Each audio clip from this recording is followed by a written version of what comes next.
Burglary Blues, written by G.K. Parks and Elisa Archer, narrated by Harlow Wilde. 1. Elisa Sarconi.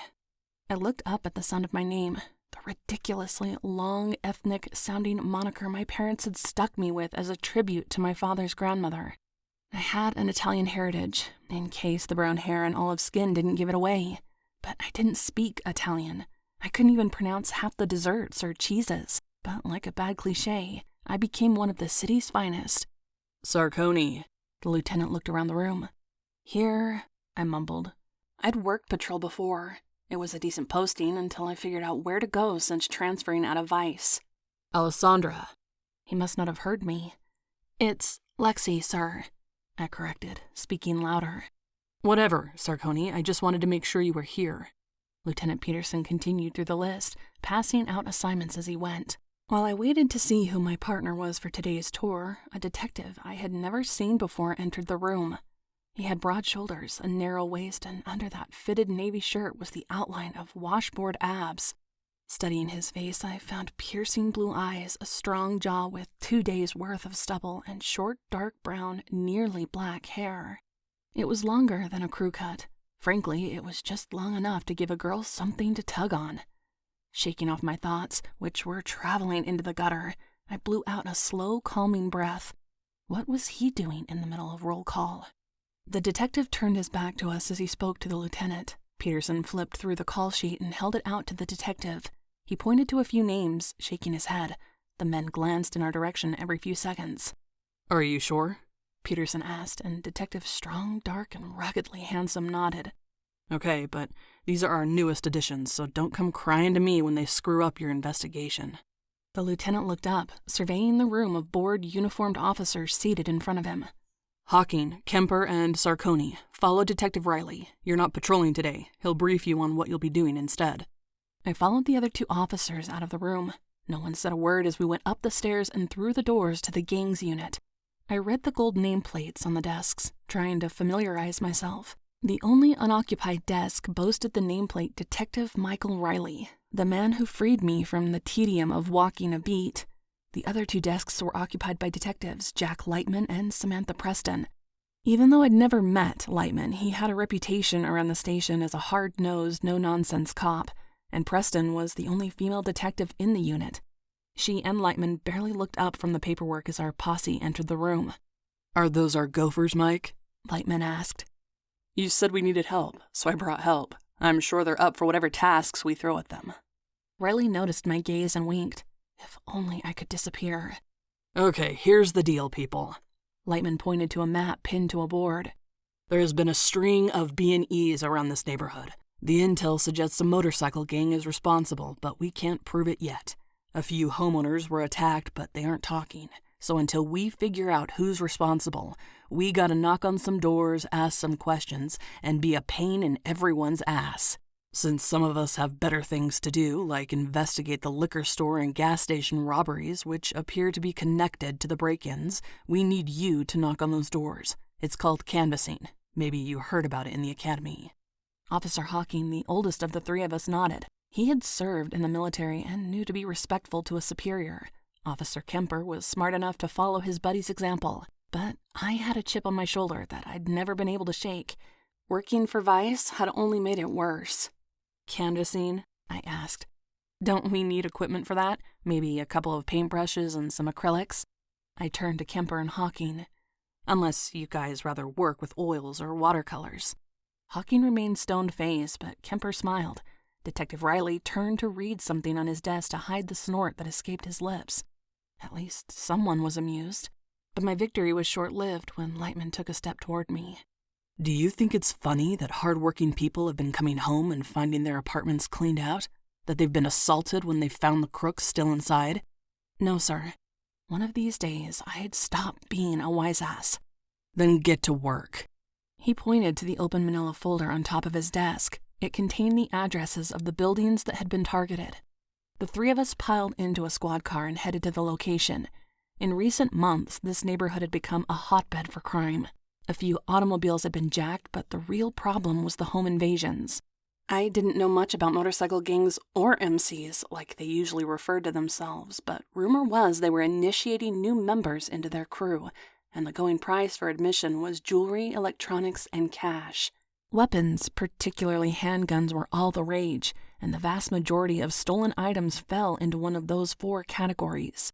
Lightman hadn't told us which crew they suspected was behind it, but without proof we'd never be able to build a case and put a stop to it. Why hadn't the victims spoken out? Were they that afraid? The neighbors who'd been home at the time were either asleep or pretended to be. They didn't want to get dragged into the investigation or forced to testify in court, and I couldn't blame them. Gangs were scary, whether we were talking a bunch of street thugs or organized crime. In this neighborhood, drive-bys were commonplace and payback was indeed a bitch. These witnesses and victims weren't crooks or part of the criminal lifestyle, but if they spoke up, they'd jeopardize themselves and their families. But this would never end unless they helped us. I tried to impress that point upon the people I spoke to, but so far, I hadn't gotten a single bite. I double-checked the address and knocked on the door. "Police," I said. "Open up." A woman came to the door with a toddler clinging to her leg. The child held a stuffed cow in her free hand. I smiled down at the kid. "Hi there." The woman gave me an uncertain look. "What do you want?" I straightened, turning my attention to her. "Last night, your neighbor's apartment was broken into." I pointed down the hall. "I wondered if you saw anything." "Not a thing." "Are you sure?" I peered around her. That was the 7th break-in in the last 10 days. Toys were scattered on the floor. Dishes were on the kitchen table and the TV played in the background. "Have you noticed anyone suspicious in or around the building lately?" "Nope." "Do you mind if I come inside?" She put her hand against the doorframe, blocking my entrance. "I do. It's almost Sasha's lunchtime, now, if you don't mind." "One last question," I said as she tried to close the door in my face. "Do you own any firearms?" "Why do you care?" "The thieves are looking for cash, jewelry, electronics, and guns." She picked up her kid and bounced the child on her hip. "They're not going to find any of that here." "Be careful," I said. "If you have any concerns or you remember something, please call it in." "Yeah, whatever." After that final interview, I went down the steps, but I didn't spot a single security camera. Why couldn't this be easy? I caught up to Hawking and Kemper. "I got nothing. How'd you guys do?" "I got spit on," Hawking said. "I tried to ask a simple question and this old woman spat on me." "She must not be a fan of the uniform," Kemper said. "I got a lot of doors slammed in my face, but there was this smoking hot chick in 2B who couldn't take her hands off me. I think she watched that stripper movie one too many times because she kept asking if I was wearing a thong." "Are you?" I asked. Kemper sashayed his hips and rubbed his palms down his chest suggestively. "If you want to find out, that'll cost you. Tuck the dollars in my belt." Hawking let out a huff. "Did the 2 of you learn nothing from this morning? Lightman doesn't want us joking around. You need to watch it, Sarconi, unless you want to get demoted to meter maid. You too, Kemper." "Have you worked with Lightman before?" I asked. "Once. Keep your head down and do the work and you'll be fine," Hawking said. "Lightman sounds like a ton of fun," Kemper muttered. "We aren't rookies," I said. "I thought we got picked to assist for a reason." "The reason is they need a few uniforms to knock on doors," Hawking said. Kemper bumped up against me as we headed back to the car. "I thought it was because we're special. I don't know about the rest of you, but I've done some things. My first week flying solo, I stopped an armed robber from knocking over a grocery store." "Were you on duty?" I asked.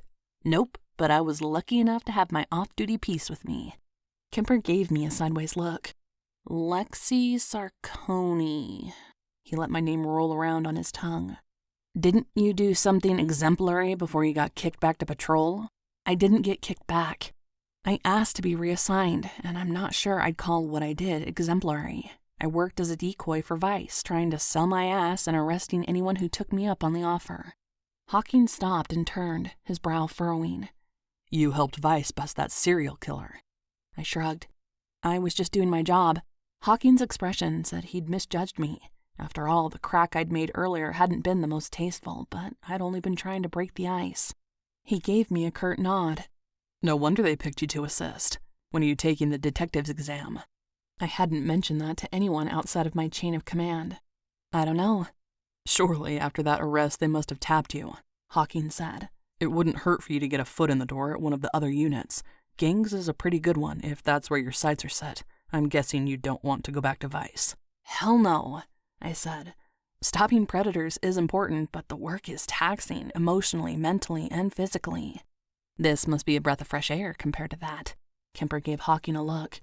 Okay, Mr. Big Shot, why did you get picked for this plum duty assignment? Did you save the mayor or something? I follow orders and keep the quips to myself. Hawking got into the driver's seat and took us to the last location on the list. Kemper mocked Hawking, making faces behind his back, and I gave Kemper a warning look. Stop that, I mouthed. When we arrived at the final building to canvass, we split up. As I stepped onto the third-floor landing, I heard a commotion coming from the end of the hallway. A man and woman were screaming, but their words were garbled. A few seconds later, the voices quieted. I gave their door a wary look, but it wasn't on our list. Returning to my task, I knocked on the first door to the right, apartment 307, the scene of another recent break-in.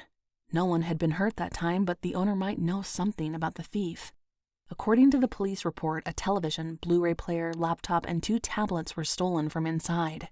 The apartment owner had been picking up an extra shift at work when the break-in occurred, which may have saved his life. "Sir, this is the police," I called through the thick door. "I have a few questions." At my words, the door at the end of the hallway swung open. A man wearing a dark hoodie bolted from the apartment. He raced past me before I had time to process what was happening. He wore dark colors and a hood. He must have been one of the thieves. "Stop!" I yelled. "Police!" I keyed the radio, requesting backup as I darted after him. As I raced down the 2 flights of stairs, Kemper came down the steps from the floor above. "Sarconi?" Kemper asked, unsure if he should run after me or wait to see what would happen. "A suspect is fleeing the scene. He just committed another break-in. Apartment 314. Make sure no one was hurt." I called up to him. I wasn't sure if that had been the apartment where I'd heard the yelling. Why hadn't I bothered to check it out? "On it," Kemper shouted before disappearing onto the 3rd floor. The suspect burst through the front door and ran to the left. I sprinted after him, gaining as we went down the next street. He was approaching a crosswalk. Just when I was close enough to take him down, an unmarked cruiser rolled to a stop in front of him. The suspect collided with the car and fell backward, his bag of loot spilling onto the ground. I pounced, holding the suspect down while I frisked him. "Officer Sarconi?" Detective Riley greeted, taking over and handcuffing the suspect. "I believe you called for backup." "Uh-huh." Inhaling ragged gasps, I put my hands on my head and forced my lungs to fill completely. "Who is this guy?" Riley asked. "I don't know, but he heard me announce I was police. That's when he burst out of another apartment and made a run for it, given that bag." I tapped the backpack with the jewelry box hanging out the open flap. "I'd say he was in the middle of clearing out the place when I showed up." "That was a stupid move, pal." Riley pushed the handcuffed man into the back of the car as Kemper came up behind us. "Was anyone hurt?" I asked. Kemper shook his head. "No one was home. We cleared the entire apartment. Hawking is keeping watch while we wait for additional backup units." "Good job securing the scene." Riley picked up the backpack and shoved what had spilled out back inside. Kemper held out an evidence bag that contained a velvet satchel. "He dropped this. It was in the hallway near the stairs." Riley narrowed his eyes at the bag before taking it from Kemper. "Nice catch. Stay here and wait with Hawking. Sarconi, you're with me." 2. Detective Riley pulled the cruiser to a stop underneath an overpass and turned off the engine. The thief was handcuffed in the back, but that didn't seem to matter. Riley's attention was focused on the food trucks parked in front of us. "Sarconi, it's lunchtime. Why don't you get us a few hot dogs?" "Do you think now's the best time for lunch?"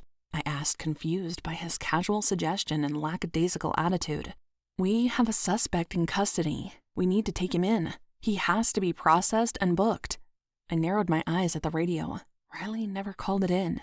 "You really don't need to go to the trouble," the man in the back seat said. I turned to look at him. "Evidence suggests otherwise." "What evidence?" "The jewelry." "You can't prove that's mine." The suspect's eyes darted back and forth. "For all I know, you planted that." "Hey," Riley pointed at him. "Be nice, Frank, or I'm not buying you lunch." "Ooh, big spender." Frank jangled his cuffed hands. "You didn't even ask what I wanted." Before I could say another word or ask a question, Riley turned in his seat. "What would you like, Frank?" Turkey dog with kraut and mustard, and make sure they hold the relish, the suspect replied. The last time I said no relish, they gave me extra relish. What the hell? I shifted my confused look back to Riley. Who is this guy? Don't worry about it, Officer Sarconi, Frank, the suspect, said from the back seat. Mikey and I go way back. That's why it's his turn to buy lunch. So you're a frequent flyer or a CI or something? Riley hid his laughter in a phony cough. Jesus, Frank, tell her the truth. She's gonna be working with us on this case. The suspect leaned forward and pulled his hands free from behind his back. The handcuffs hung ineffectually from his left wrist, and he offered me his hand. I'm Frank Devereaux, the one-stop shop for all your undercover needs. So you are a CI? I asked, confused. Frank grinned. I'd show you my badge, but I don't have it on me. You're a cop? I didn't believe it. Yeah, same as Mikey. Frank patted Detective Riley on the chest before holding out his wrist with the dangling handcuffs. You mind taking these off now, Mike? Or does this give you some kind of thrill? Frank looked at me. Be careful around this one. He's into all sorts of kinky shit. His last girlfriend had the leather and lace thing going on, complete with whips and chains. He shivered. Lots of freaky shit like that. I, on the other hand, am a gentleman and a generous lover. Mariah wasn't my girlfriend. She was an asset. Riley sighed, unhooking the bracelet from Frank's wrist. She had very nice assets, if I remember correctly, but I'm not into pain. But whatever gets your engine going, Mike. Riley rolled his eyes. Shut up before you embarrass yourself further, which doesn't seem possible at this point. Do you think I should be embarrassed? Frank asked me. I'm out here working while this guy's doing what? Riding around in a fancy car and playing with the siren? Do you always work undercover? I asked Frank. He shrugged. I do it a lot. The brass thinks I'm pretty damn good at it, which is why. Riley let out a displeased grunt. This guy will toot his own horn all day if you keep asking him questions. He pulled a 20 from his pocket and held it out to me. You mind grabbing us some lunch before Frank says or does something that will make me regret not taping his mouth shut?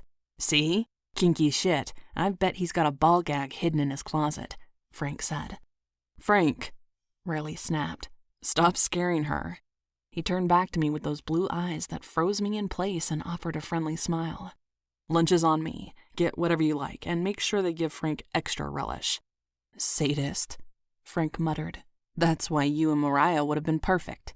Shut it, Frank. Riley turned back to me with an apologetic smile. Lunch, please. Taking the offered cash, I slid out of the front seat and headed to the nearest food truck. By the time I made it back to the car with a sack of hot dogs and fries, Riley and Frank were having a heated sports discussion. I ate in silence while I listened to them talk about last night's baseball game. Neither mentioned a word about the current case or why an undercover cop had broken into an apartment in the building we were canvassing or had fled the scene. None of it sat right with me, but I didn't know enough about the situation yet. After all, I was only helping out for this one shift, or so I thought. Okay, the coast is clear, Riley said after Frank finished his lunch. Watch yourself out there. If we arrest you again, we'll have to book you. Today, you were lucky Sarconi didn't cuff you before I arrived, or someone would have spotted you on the street and expected to see you in lockup. So stop being stupid and think before you leap. If you hear us outside an apartment you're in, by all means, stay put. Don't go running out like some shit-for-brains banger. That's how they get caught, and that's how you got caught. How do you know it wasn't part of my cover? Frank asked. Riley gave him a hard look. Do you want us to book you? Not today, but I'll let you know if I change my mind. Frank waited for Riley to open the back door and hand him the backpack. I'll catch you guys later. Nice meeting you, Officer Sarconi. Remember what I said about this one. Frank disappeared down the street. Crazy day, huh? Riley said, getting back into the car. I'm guessing you weren't expecting this? We're cops. When do we ever know what to expect? Never. He checked the time, dug into the lunch bag, and retrieved a handful of fries. For the record, I've never dated a dominatrix. None of my business, I said. He cocked an eyebrow. Are you into that sort of thing? It's okay if you are. No judgment here. Why would you ask me that? Is it because I worked Vice? He shook his head. Sorry, I didn't mean anything by it. I wasn't thinking. Frank's got me twisted around. Let's start over. Why don't you tell me about yourself, Alessandra? I prefer Lexie. Interesting. He chewed on a fry. How do you get that from Alessandra? The short answer? My parents are insane. They sound like mine. He held out the bag of fries. What's the long answer? I helped myself to a few, wondering why we were wasting time when the gangs unit had been swamped and needed to recruit additional officers to lend a hand. When I was little, my parents called me Alessi. In kindergarten, the teacher had an accent, so it sounded like Alexi. The other kids started calling me Lexie, and it stuck. He thought about it while he chewed. Whatever works. Speaking of, he jerked his head toward the back seat. How much experience do you have chasing down suspects? Enough. You're fast. Frank wasn't expecting that. I like to run. It shows. But regardless, you took the whole thing better than I thought you would. Do you have any experience working undercover? I narrowed my eyes. Didn't Lieutenant Peterson mention I transferred back to patrol from Vice? Uh-huh. His eyes told me he knew, so I didn't know why he bothered asking. Yeah, so I'm used to acting as a decoy and seeing tons of weird shit. I'm pretty sure whatever fetishes you have, I've seen and heard before. I don't have any weird fetishes, he said. Whatever, no judgment. He snickered. I walked right into that one. Yes, you did. He wiped his mouth and tossed the napkin into the bag. You look like you want to say something else. Go ahead. Don't we have work to do? We are working. How? By guarding the food trucks? We have to eat, and Frank needed some time to decompress. You were a decoy. You know what it's like. Sure, but Kemper and Hawking are still at the scene. I blinked. Fake scene. Shouldn't we tell them? We will eventually, but for now we have to make it look real in order to keep Frank's cover intact. It's also why you and I are taking our time here. We don't want the other cops to realize it was a ruse, or they'll make a half-assed attempt at combing the scene. Someone will blab. It'll get overheard and word will get back to the gang. We don't want Frank to be compromised. You're overthinking, I said. Are you sure about that? Riley stared at me. My badge says detective. This is my regular unit. Don't you think I know what I'm doing? I sure as shit hope so. He chuckled. Me too. I cracked a smile, finding his infectious. Sorry, I'm not used to this. We didn't run our plays like this in Vice. It would have been weird if you did, but I'd think with that Jack the Ripper-esque serial killer case, you might have. Don't remind me. Hey, you got something right there. He leaned in and ran his thumb across my bottom lip. Instantly, my heart fluttered, and I stared out the windshield, afraid he would notice my blush. I wasn't used to being touched like that at work, unless it was someone who'd end up cuffed and in the back of a squad car. Riley pulled his hand away, inspecting his finger. Ketchup, he announced. Apparently, there was a fatality involving a tomato. My prime suspect is... He picked up the ketchup packet and read the name. Mr. Hunt. Cute. He gave me a sideways look, possibly expecting more from that exchange. Yes, you are. That's why they had you working Vice, isn't it? I shrugged. Did you ask to go back to patrol? He wheedled. I'm an officer, I said. It's not like I have my pick of assignments. But you could, if you make detective.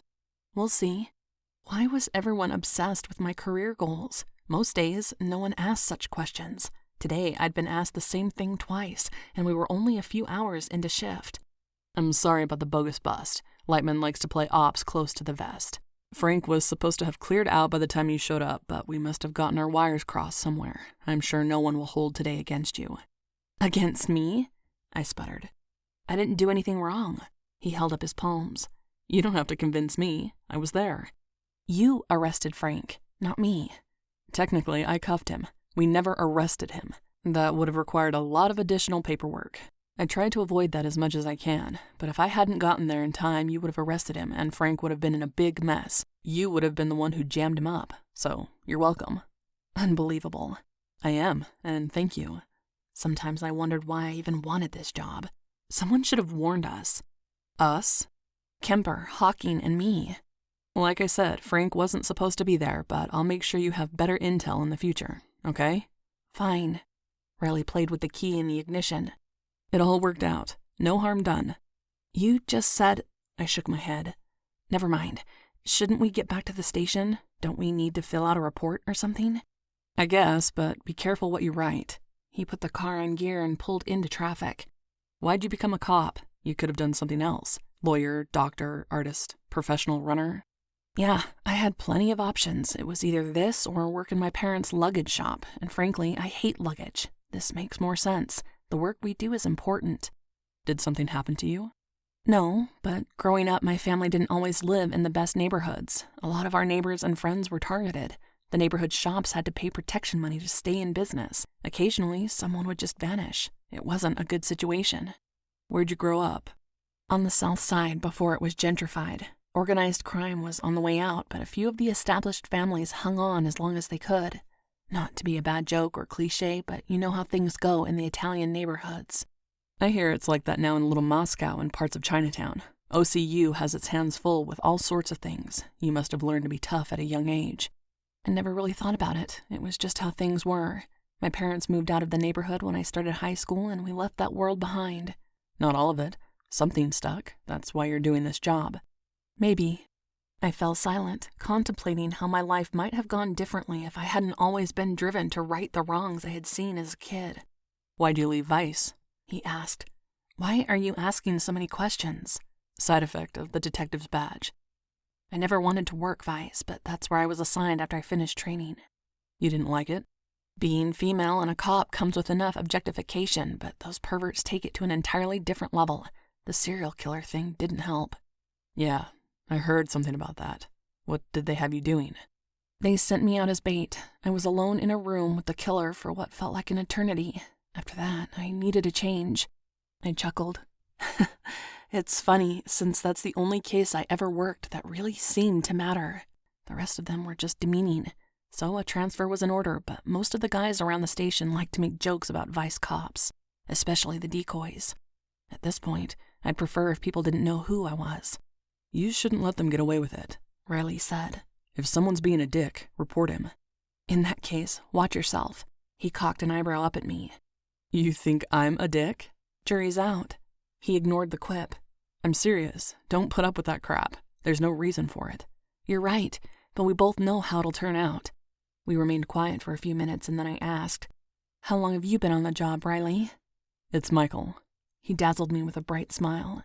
If we're going to be working together, we should be on a first-name basis. Working together? Gangs needs more officers to fill in since we're spread so thin. I'm looking for someone to ride with. Usually it's Sam or Jack, but we can't focus our manpower like that with so many crimes coming in all at once. That's why you've been asking so many questions. Was this a job interview? He shrugged. You didn't think this assignment was just for the day, did you? I thought it might be. No, it'll be for the duration. He tapped his fingers on the steering wheel. To answer your question, I've been doing this for 6 years. Actually, it's almost 7. It's the family business. My dad was a cop, his dad, and his dad. Both of my brothers are cops. It wasn't a decision so much as a way of life. He stopped at a traffic light. Anyway, getting back to business for a sec, if Frank had been an actual perp, you would have made a fantastic caller. You have skills, and your reputation precedes you, so what do you say?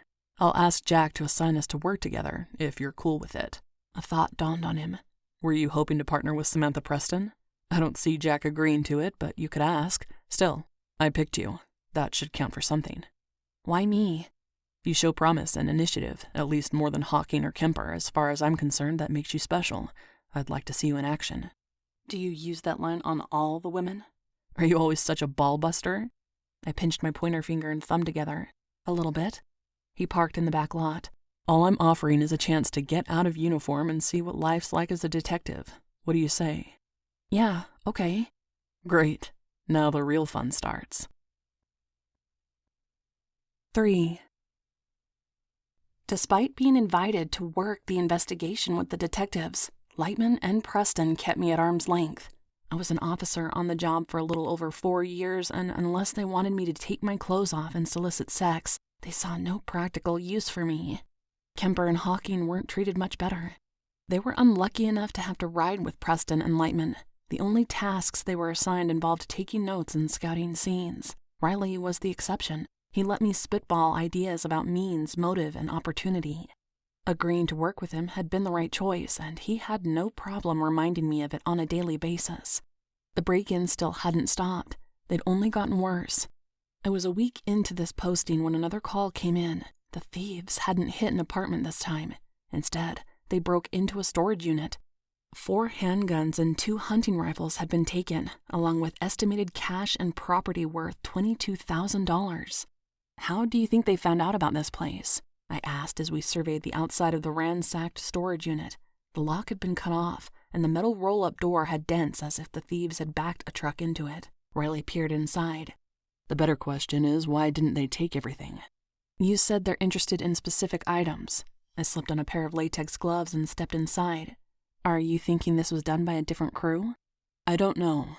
The MO's different. This storage facility is out of range of the suspected gang's territory. Then again, we have yet to prove the MC is responsible for this spree. He crouched down, examining something on the ground near the door. I'll see what the security footage shows. Maybe they rode their bikes here when they ransacked the place. What do you want me to do? Solve the crime spree? While you're gone? Sure, why not? I muttered a few things about the arrogant detective under my breath while I moved deeper into the storage unit. On the bright side, no one had been injured, but this wasn't just a break-in. It was also a drive-by. The rental office had been sprayed with bullets. The manager said it happened before the break-in, but given how close this unit was to the office and front gate, I suspected the events occurred almost simultaneously. There was no better way to keep people from interfering than shooting at them. The thieves wouldn't have had time to take everything because the shooting put them on a clock. They knew the police would respond. They didn't have long to wait. I called dispatch. The nearest patrol car was 7 minutes out when the call came in. I wasn't sure how the thieves would know that, but they could have been clocking patrol or testing response times with their other crimes to see how much time they had. But what was so special about this unit? How did they know this was the one to hit? I looked around. The storage unit had the typical things I'd expect to find. Old furniture, baby clothes, decorations, and outdoor equipment. How did they know they'd find cash, jewelry, and guns in here? Pulling out my notepad, I read the name from the rental agreement. S. Stanfield. The name rang a bell, and I flipped back to my other notes, finding that Stuart Stanfield had been listed as next of kin for a victim in one of the previous home invasions. 4 days ago, Catherine Stanfield had returned home from work to find 2 men in her apartment. They brutally beat her and threatened to kill her. She must have told them about her husband's storage unit. I opened one of the boxes and peered inside. It contained a wedding dress, shoes, and bridal accessories. Replacing the tape, I opened another box. This one had dozens of photo albums. The boxes weren't labeled with what they contained, but they were labeled by room. This one said den. The one with the dress said bedroom. That's how they knew which boxes to take. What was that? Riley asked, returning from his trip to the manager's office. You figured it out already? Would that surprise you? Not at all. He fought to keep the satisfied smile off his face. I knew you were special. I told him everything I'd discovered. It has to be the same thieves. They beat Catherine Stanfield until she told them where to find guns and money. But I'm wondering how they knew her family possessed such things. Let's deal with one mystery at a time. Right now, we know these 2 crimes were committed by the same thieves. You're sure? I glanced at the security office several yards away. The camera out front must have recorded everything. Were they on motorcycles? Nope. Riley held up a USB drive. Footage shows an SUV committed the drive-by. Okay, so how is that a good thing? Did you get a plate? No. I didn't understand. What about a clear shot of the driver or whoever was inside the vehicle? They wore masks. Then why are you so happy? We finally have proof. He tucked the device into his pocket for safekeeping, a smug look on his face. I knew I picked a winner. Excuse me? He shook away my comment.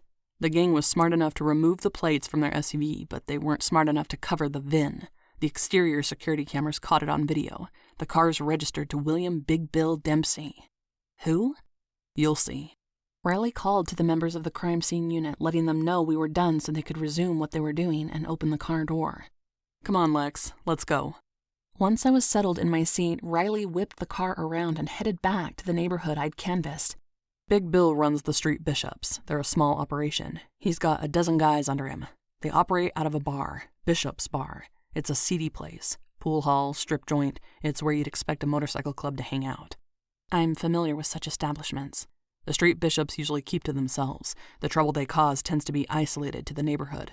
This is out of the norm for them. I wonder what's going on. You work for gangs. Shouldn't you know? That's my point. Big Bill shouldn't be running an initiation like this. He's never been interested in expanding his ranks this quickly. Something's going on. Something we don't know about. He squeezed the steering wheel a few times, the muscles in his forearms bunching. When we get there, stay on your toes.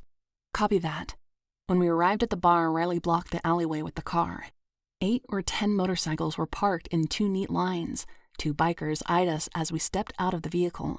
The look they gave us said 2 words: fresh meat. "Evening, gentlemen." Riley waved at them as he pulled open the door to the bar. "Has happy hour started yet?" "I smell bacon," one of them said. Riley sniffed deeply. "Don't get my hopes up. I'm a sucker for the stuff." "Fuck off," the man on the left said. Riley gave him a contemptuous smile. "You too." Then he stepped inside. The 2 men eyed me, but they didn't say a word. I followed Riley into the bar, aware of them entering after me. Those were basic intimidation tactics, but it'd take more than that to scare me. I scanned the room. 8 guys were inside, drinking. 3 were at a booth near the back. Another 3 were throwing darts, and 2 were watching an overworked woman in tasseled pasties and a thong twirl around a greasy pole near the back of the room. They sat on a ripped leather couch that would light up like a Christmas tree under a blacklight. The bartender was the only one not carrying, but something told me he had a firearm concealed beneath the bar top. "What can I get you?" he asked as Riley and I made our way to the bar. The 2 men from outside remained behind us. They didn't close the distance, but they'd make leaving a problem. I didn't bother mentioning it to Riley since I was sure he knew. But I didn't like the odds of us getting out of here without drawing down on them. "I'm looking for Big Bill," Riley said. The bartender narrowed his eyes at the shiny gold badge hanging from Riley's neck. "He's over there." He pointed to a booth in a dark corner where 2 other men kept Big Bill company. The bartender filled a glass and shoved it toward Riley. "If you're gonna talk to him, bring him that." Riley gave the whiskey a look and picked up the glass. "Sure." He turned around. "Come on, Lex. We're gonna serve." "That's right, pig," the goon from earlier muttered. Riley pretended not to hear him, so I followed the detective's lead. I never worked gangs, but I knew the members of the unit had their own rhythm and way of handling suspects on the street. But the tiny hairs at the back of my neck stood at attention. The stripper slid on the stage, her heel making a scratching whine that sounded like nails on a chalkboard. The man playing darts missed, and the idiot with the pig comments cringed, covering his ears. I glanced at her, but from what I could tell, her skid hadn't been intentional. Riley didn't even turn at the sound. He had his sights set on the man wearing the 10-gallon hat and shiny black cowboy boots. No wonder they called him Big Bill. Riley put the glass on the table while I lingered near an empty booth, keeping an eye on the 2 men who had followed us inside. They had remained at the bar, their eyes on us. They had tucked their weapons into the front of their waistband for easier access. They expected trouble, but shooting cops would be the worst thing they could do. They had to know hell would rain down on them, but that didn't stop them from making the unspoken threat. "Take a walk," Riley said, giving the 2 men with Big Bill the evil eye. Big Bill nodded and they slid out of the booth. Riley gave them a bright smile as they pushed past him. "Thanks for keeping the seat warm." He glanced at me, his gaze darting to the empty table across from the booth. Taking the hint, I sat down, my back to the wall, the rest of me angled to see the bar. Every eye inside was on us. Even the men watching the dancer had lost interest. This wasn't good. "What do you want?" Big Bill asked, picking up the whiskey and taking a sip. "I have a question for you." Riley leaned back, appearing relaxed and in control. "Where's your SUV?" "My what?" "Give me a break," Riley said. "That big thing with 4 wheels that you drive around in when you're not here or on your bike. Where is it?" "Why do you care?" Riley gave me a look. "Do you want to tell him?" "It was used to commit a drive-by. We have video footage to prove it," I said. "Oh." Big Bill rubbed his chin. "That SUV. Yeah, it was stolen. I didn't get a chance to report it yet." "Well, since we're here, how about we take your statement?" Riley said. "When's the last time you saw it?" "I don't remember." "Uh-huh." Riley looked around. "Do you think any of your friends might remember?" They stared at each other for a long time. Big Bill sipped his drink and gestured to the bartender for another one. "Nope." "Are you always this quiet?" Riley asked.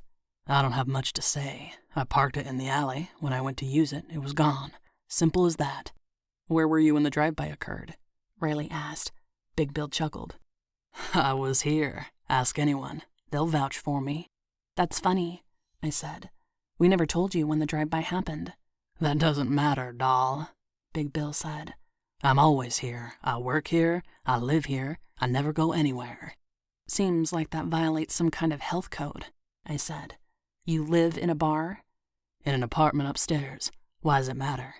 "Can we see it?" I asked. Riley glanced at me before returning his attention to Big Bill. "My partner's into all those house hunting shows. What do you say? Give her a thrill?"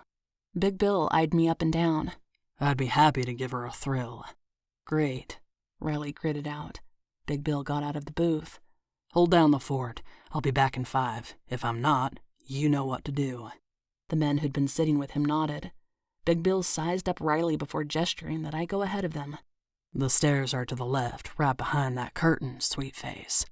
After glancing at Riley, who nodded, I got up from the table and pushed through the curtain, expecting to be jumped or attacked, but no one was hiding in the tiny dark hallway. The stairs were where Big Bill said, and I went up them, feeling claustrophobic at how narrow they were. Big Bill clambered along behind me, reached around, pushed the door open, and ushered me inside. Moving silently into the dark apartment, I rested my hand on the handle of my weapon as I looked around the studio apartment. The fold-out couch remained open, the sheets tangled and hanging over the side.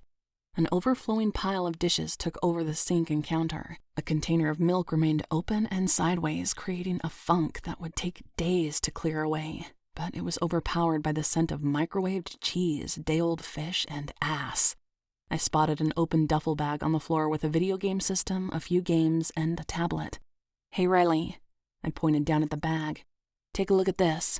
Those are gifts. I was shopping for my girlfriend's kids. I got receipts around here somewhere, Big Bill insisted.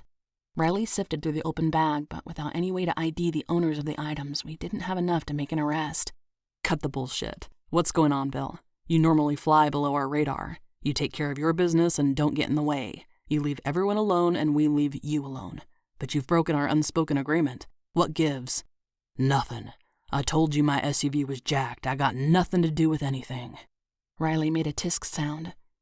We know about the initiation. We know you're responsible for the home invasions and knocking over the local shops. It's just a matter of time before we arrest someone who'll roll on you. I suggest you call off whatever this is and tell us which of your biker buddies committed the home invasions. They'll face charges and you can get back to business as usual. I can't do that, Big Bill said. I don't know nothing about it. Riley moved closer until they were practically nose to nose. Yes, you do.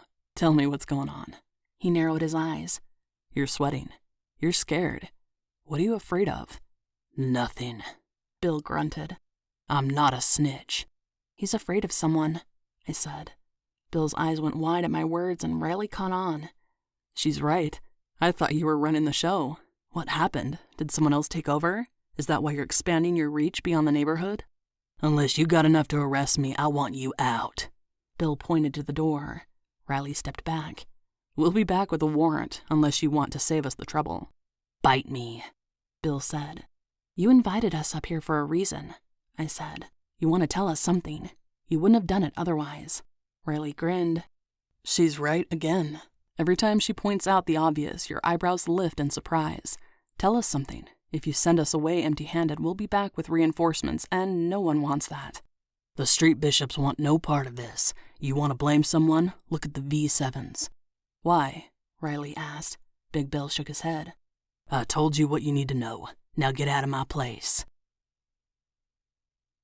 4.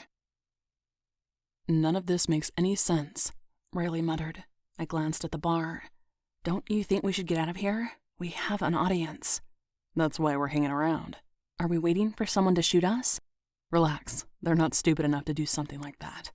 You want to bet? He almost smiled. Don't you trust me? I'm not sure. He snickered, pulling out a paper map from the glove box and spreading it out on the hood of the car. He ran his finger along the street we were on and looked up. Removing the pen from his pocket, he marked the locations of everything from the home invasions to the holdups at the liquor store and mini-marts. The street bishops never preyed on innocent people before. Until this latest crime spree. They used to stick to these 3 blocks and take care of the neighborhood and the people in it.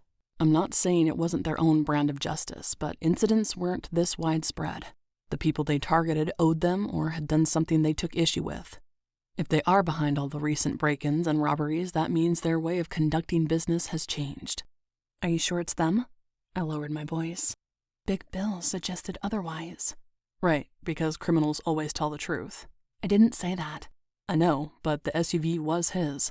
No one would have the stones to steal it. That means the storage unit was knocked over by his crew. I have no doubt about that. I'm just wondering why he's venturing so far out of the neighborhood. Half of these incidents occurred beyond his normal reach. Riley drew on the map. These areas are controlled by other gangs and motorcycle clubs. Violating the boundaries could result in a turf war. Big Bill knows that, which makes me wonder why he'd risk it. Could the MC be under new management? If it is, we haven't heard about it. What about Frank? Riley shook his head. He hasn't gotten as deep as we'd like. He wouldn't be privy to changes going on behind the scenes. Word is the street bishops are initiating new members, right? Yeah. So if they're hurting for cash or guns, they send out fresh blood to get it however they can. The newbies aren't part of the club yet, so they wouldn't have to follow the same rules. They could steal from innocent people, perform drive-bys, and avoid setting off a turf war since they technically aren't part of the street bishops. Maybe, but that's splitting hairs. I'm not sure the other gangs would buy it. Riley blew out a breath and glanced back at the bar. I've never seen the bar this empty. Usually there are a lot more bikes and a lot more bikers. Something has definitely changed. Is this the only place they hang out? As far as I know. Maybe Big Bill decided to open a second location. Isn't that the American dream? You start with one place and eventually end up with a few dozen. That would explain why he needs additional capital and why most of the club isn't hanging out here. Perhaps he franchised. Riley laughed. That must be it. He tucked the map away and surveyed the area. A few men from a rival MC watched us from the end of the block. Maybe we should see if they have anything to say on the subject of the street bishop's expansion. Who are they? I asked, falling into step with Riley. Those are the Southside Slingers. Not the V7s? The V7s control the area 2 blocks north of here. You weren't kidding when you said the street bishops controlled 3 blocks? Nope. That's a very small operation. Which is why this is troubling. Riley glanced both ways before crossing the street. Big Bill never struck me as the type to have a Napoleon complex, so I'm wondering if he's been threatened. If someone else is moving in on his turf, like the V7s, he'd have to encroach on someone else's turf or defend his territory by increasing the number of rank and file. That may also explain the sudden recruitment campaign and the need for cash and firearms. Why can't we arrest him for the drive-by? You heard him. He'll say the SUV was stolen, and every biker in there will swear to it. It won't get us anywhere. We need more. Something irrefutable. The conversation dropped away as we approached the 2 rival bikers. One of them smoked a cigarette, blowing smoke rings while the other stared in our direction as if in a stupor. Hey, Riley said, his hands on his hips. How's it hanging? The one blowing the smoke rings grabbed his junk and readjusted. A little to the left, he said, his eyes on me. Riley moved a step forward, blocking the biker's view of me. Is anything going on I should know about? I can't think of anything. Smoke rings nudged the guy beside him. What about you? You think of anything this cop should know? Nothing comes to mind, his pal replied. See, nothing doing, Smoke rings said. Word is a war's coming. Riley glanced at the street bishop's bar before returning his attention to the men. If it is, it has nothing to do with us. Smoke rings sat up a little straighter. The Slingers want no part in anything. We keep to ourselves and take care of our own. Can I have your word on that? Riley asked. Smoke rings nodded. Whatever pops off has nothing to do with us. We got no part in this. What is this? I asked. Smoke rings blew a puff in my direction, but Riley dissipated the lopsided circle with a wave of his hand. Smoke rings looked disappointed, but let it slide. Did you not hear us say we keep to ourselves? Any idea who might be causing trouble? Riley asked. You just spoke to him. Riley tucked his hand into his pocket before extending it to Smoke rings. They shook, and Riley took a step back. Smoke rings tucked the cash for the intel into his vest pocket. Are you sure you don't remember anything else? Maybe something has come to mind, Riley said. I told you everything. All right, Riley exhaled. You hear something, I expect you'll get in touch. 5. Mrs. Stanfield?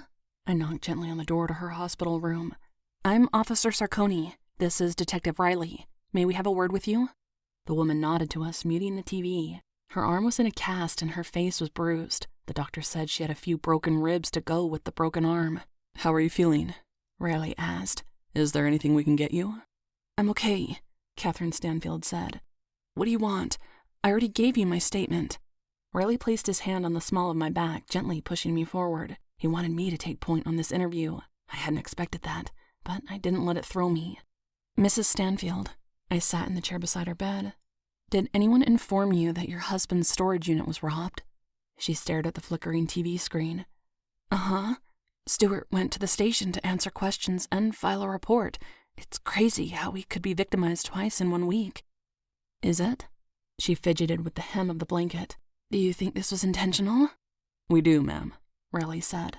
Do you know why you'd be targeted? Do you owe anyone money? No, she insisted. When we could no longer afford our house, we put our things in storage and moved to that apartment. We've been working our asses off to save as much as we can, but it looks like that was a waste. Did you take out insurance on your storage unit? I asked. She nodded. A millisecond later, her eyes met mine. We didn't do this.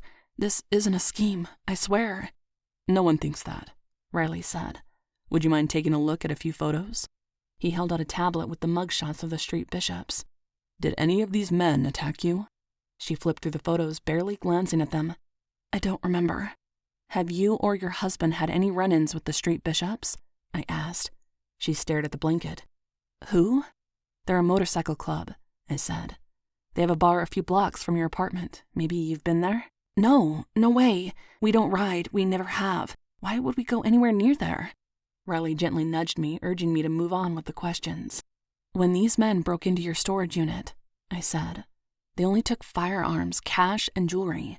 According to your husband, the estimated worth was $22,000. Why were you keeping valuables in your unit? Stuart doesn't trust banks. He's weird about that. He always has been. My paychecks go into our checking and savings accounts. He kept his savings in a lockbox in the storage unit. Who knew about it? Riley and I asked at the same time. He chuckled and I looked up to see if he wanted to take over the interview, but he shook his head. No one, Catherine Stanfield said. Really?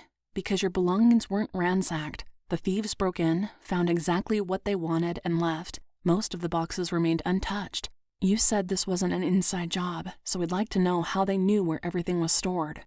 Footsteps sounded outside the door and the blood drained from her face. I turned to see who was there, but it was an orderly making the rounds. Riley moved to the doorway and peered into the hallway. Once he was satisfied danger wasn't lurking outside, he pulled the door closed. Did someone threaten you? He asked. Mrs. Stanfield shook her head. No, I just don't know anything. I don't know how they knew.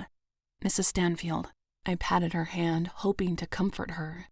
I know how scary this must be. Those men broke into your home. They stole from you. They attacked you. They beat you. I paused, seeing her chin quiver. Why did they do that? What did they want? She swallowed, shaking her head. You told them about the storage unit, Riley said softly. We can protect you. We'll make sure they never harm you again. Just tell us who they are and what they wanted. Nothing, but it was a lie. Please, we'll keep you safe. I gave her hand a squeeze, but she pulled it free from my grip. You said they wanted money, guns, and jewelry. They cleaned out our apartment, but we don't keep a lot of our valuables there. They were mad that they wasted that much time and energy for next to nothing. That's why they beat me. That's it. That's all there is to it. Now, if you don't mind, I'd like to rest. She turned the volume up on the TV and lowered the incline on the hospital bed. We're sorry we upset you, Riley said. But I don't want the men who did this to get away with it, and I don't want them to hurt anyone else. She nodded, but she wouldn't look at us. I'll assign an officer to stand guard, he said. Her eyes brightened and a smile tugged at her quivering lips. Thank you. Sure. He tapped me on the shoulder. Come on, it's time we let Mrs. Stanfield rest. I got up from the chair. I hope you feel better soon. Once we were back in the hallway, Riley made the request to have an officer stand guard. When he concluded his call, he tucked his phone away. She's scared. I think whoever attacked her paid her another visit and told her to keep her mouth shut. I agree. Riley headed for the nurse's station and flashed his badge. After updating them on the situation, we were pointed in the direction of the security office. We made our way through the labyrinthine hallways. Let me do the talking, Riley said. I held up my palms and took a step back. He knocked on the door before trying the knob. A man in a suit sat behind a desk. Behind him were a dozen monitors mounted to the wall. Riley updated the head of security on the situation. This is a healthcare facility. Patient privacy is important. I'll need a court order before I can turn over that information. I'll get right on that. Riley turned, frustration creasing the corners of his eyes and tightening his jaw muscles. I followed him out of the hospital where he sat on the closest bench and made a few calls. While I waited, I scanned the vicinity. Several people were on their way inside. A few were visiting. Some appeared to be checking in. A rumbling engine caught my attention, but now that the sun had set, it was hard to see the parking lot. On the plus side, it didn't sound like a motorcycle. Damn it. Riley squeezed his phone, resisting the urge to throw it. We don't have enough for a judge to sign off. We have no proof Mrs. Stanfield was threatened or coerced. We'll have to speak to her husband and see if he can shed some light on this. If he'll go on the record, then we can get a look at the hospital footage and see who may have threatened Catherine Stanfield." He got off the bench, circling a few times with his hands on his head. "I hate this. While we wait, who knows how many more households will be victimized. We've been fortunate that the casualties up until now have been kept to a minimum, but it's just a matter of time. Violence begets more violence." "Is that a commandment?"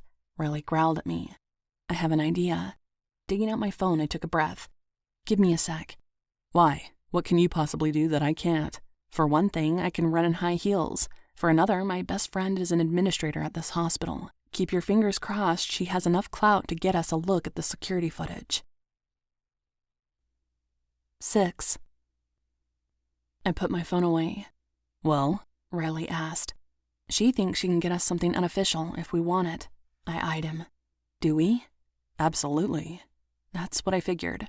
I checked the time and cast my gaze at the entrance.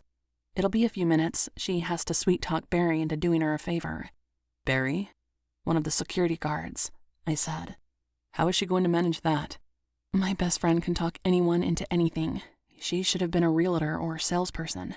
Instead, she went into the medical field, only to realize she hated blood and bodily fluids, which is why she went into administration. She could work as a nurse, but she prefers telling them what to do." I snickered. My best friend's always been bossy. "I can't imagine anyone bossing you around." "Really? Haven't you been bossing me around since we met?" Riley rubbed his mouth to hide a grin. "You like to push back." A devious thought flitted through his mind. His pupils dilated slightly, and he looked away. "What?" "Nothing." He looked shy, which was new for him. "I was just thinking I like a woman who pushes back." We stared at one another, the air charged around us. Did he find me as attractive as I found him? I dismissed the possibility, breaking eye contact and glancing at the hospital doors. "I'm gonna wait in the lobby. Amber said she'd bring a copy of the files down to us." He ran a hand through his hair. "I'll wait here and update the team." He pulled out his phone and dialed. Once he turned his back to me, I went inside, confused as to our odd exchange. It was getting late. We were nearing the end of our shift. We were just tired. That's all it was.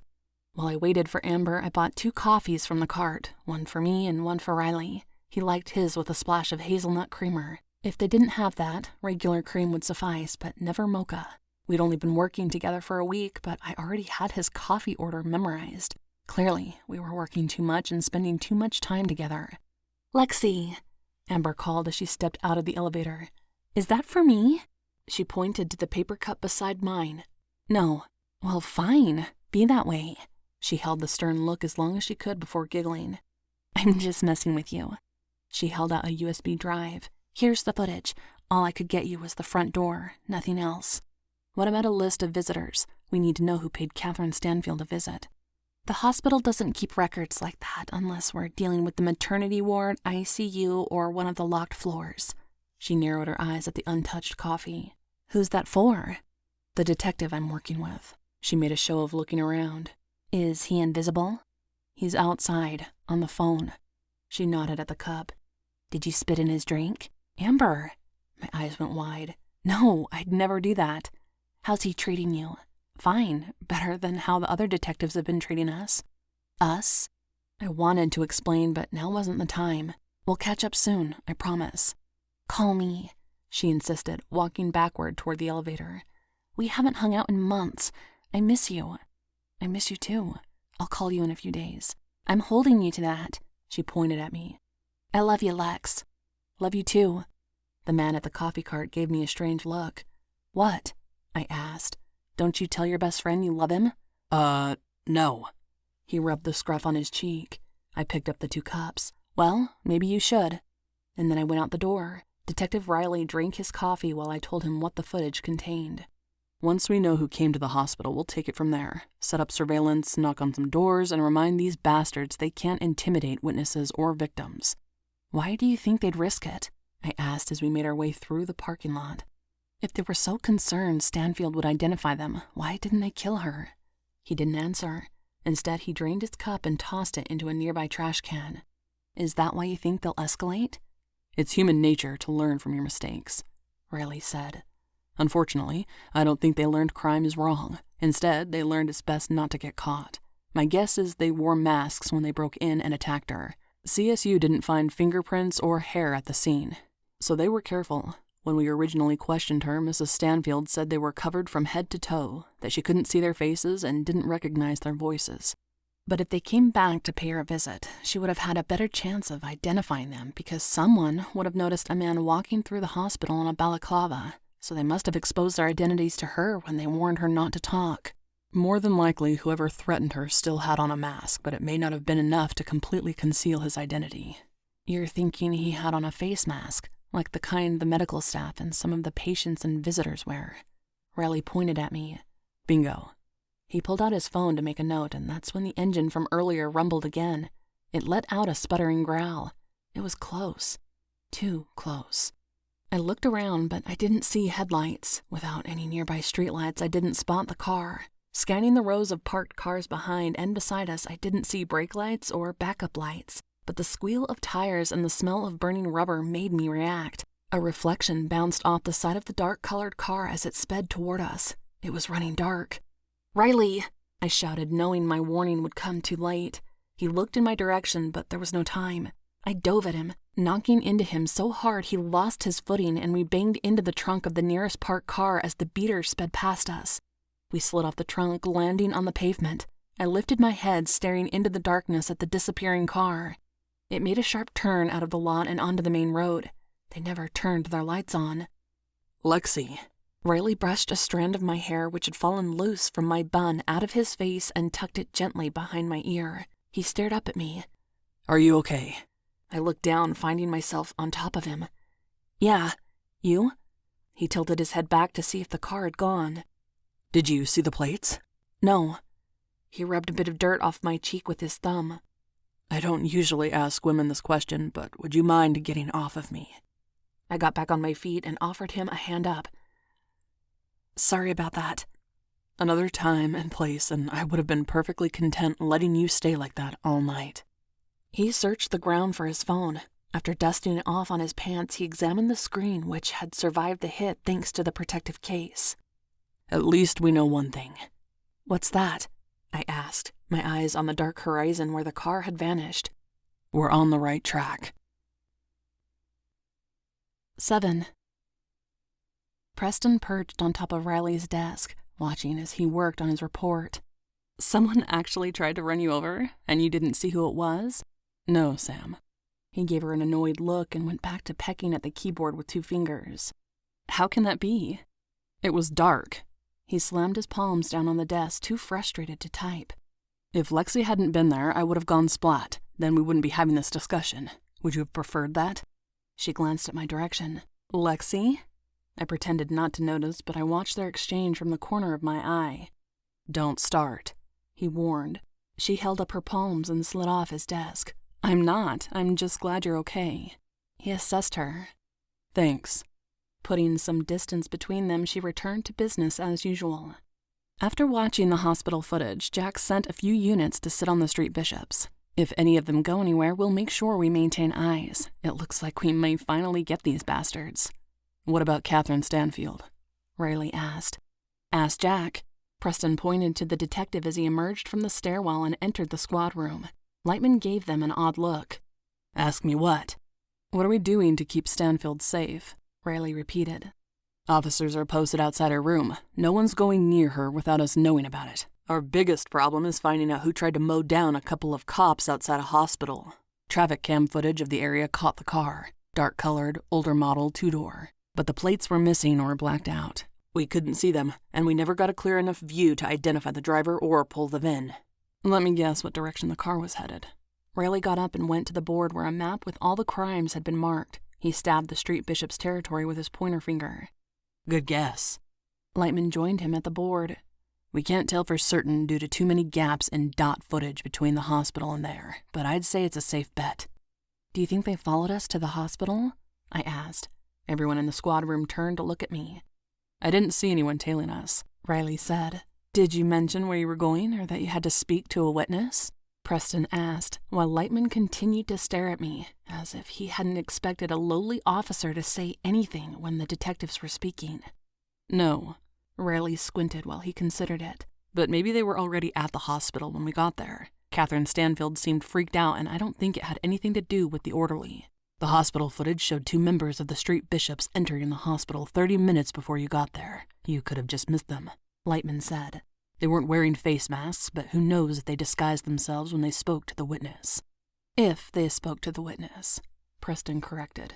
Lightman glowered at her. If, when, it's all the same. Who are they? Rayleigh asked.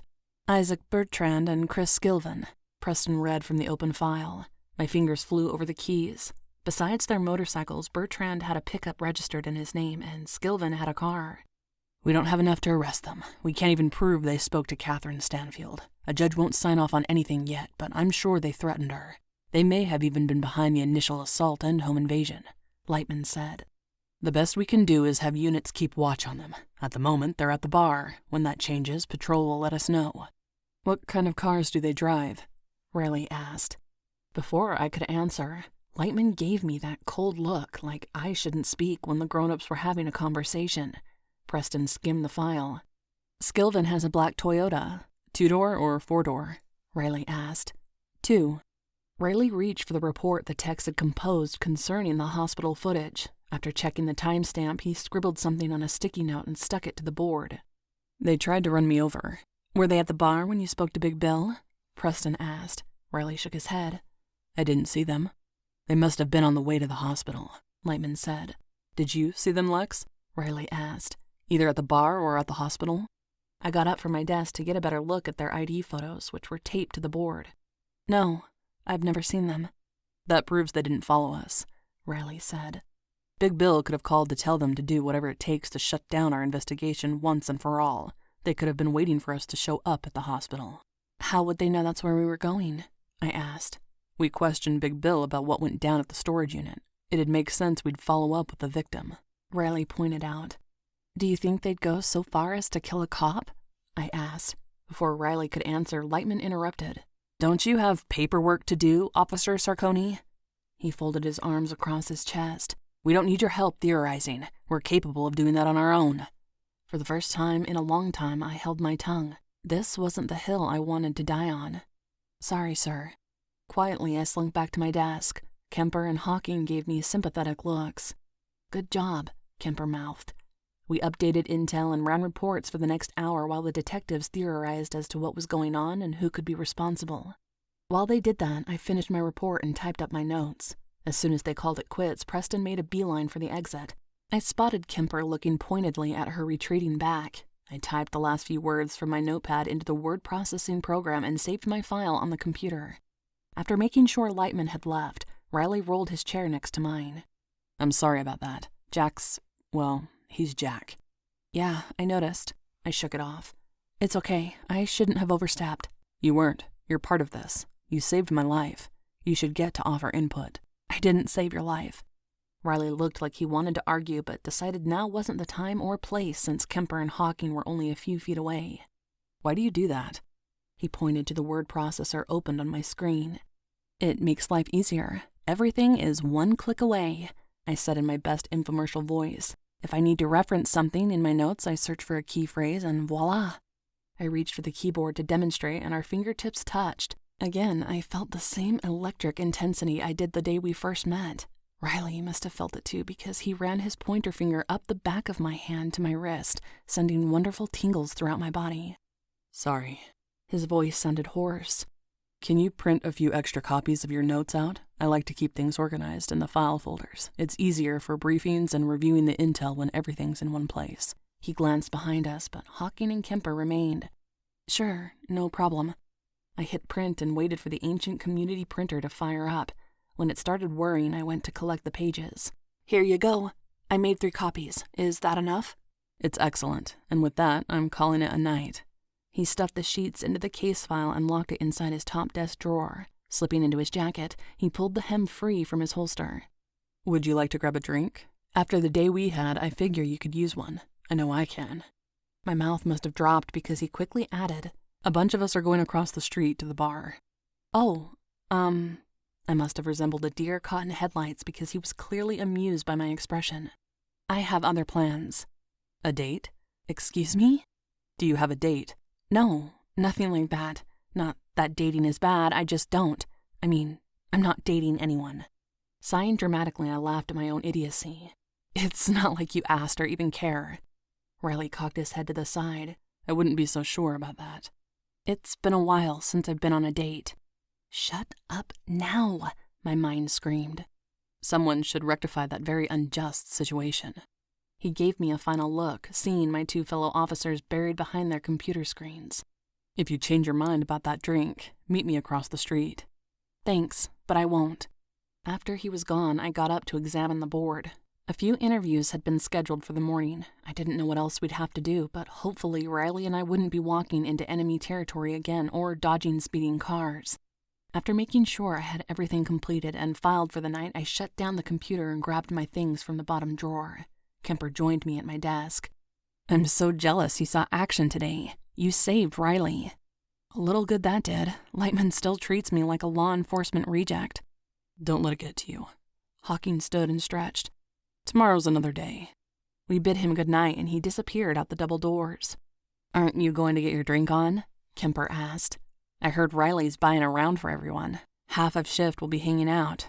It's a great way to get to know your fellow officers. He waggled his eyebrows at me. Plus, you're the hero of the story. I bet everyone will be lining up to buy you a shot. Not tonight, and I'm not a hero. I pushed him out of the way. I never saw the plate or the driver. I didn't even see the car until it was almost too late. Kemper slung his arm over my shoulders. You're being too hard on yourself. Come on, Lexie, it won't kill you to have one drink. You hardly ever come out with us. His eyes held a challenge. Is it because you can't hold your liquor? I can hold my liquor just fine, but we have an early morning and I want to be sharp. I bet you're a lot more fun when you're tipsy. Kemper's lips curved into a devious smirk and he snatched my purse off the desk. I had been in the process of emptying my pockets and putting the necessities like my cell phone and shield inside when he took my bag. I'm not giving this back until you agree to one drink. Kemper! I lunged for my purse, but he held it over his head so I couldn't reach it. Give it back. I'm not in the mood. One drink. He cocked his head to the side questioningly. Please? Fine. He looked victorious, practically letting out a cheer. Great, let's go. He hooked his fingers around my elbow and dragged me toward the stairs, still holding my purse. On our way out of the station, we encountered Riley on his way back inside. The detective's gaze shifted from Kemper to me. I stared at the floor, embarrassed by the way I was being dragged to the bar. Lexie, Riley asked. Is everything okay? Yeah. What are you doing back here? Did we get a call? I hoped for an excuse to get out of drinks with Kemper. No, I just thought of something and wanted to run a check before I forgot. His gaze went back to Kemper, sizing up the other man. Where are you two going? To get drinks, man. Kemper smiled and offered a fist bump to Riley. I had to take this little lady's purse hostage to get her to agree to one drink. Can you believe that? Maybe I would have tried that if I was channeling my 12-year-old self. Riley retorted, and I snickered. Kemper didn't catch on, which made me laugh even harder. I also don't think any woman likes to be called little lady. Whatever. Lexie doesn't mind, right? Kemper bumped against my shoulder. We'll see you over there, Mike. He called as Riley continued up the steps.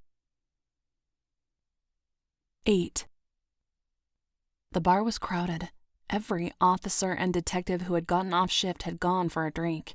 Aside from the uniformed officers' girlfriends and a few badge bunnies, the only civilians inside worked there. Kemper ordered 2 beers and we sat down. Are you enjoying being Riley's pet project? He took a long pull from the bottle. I'm not his pet project.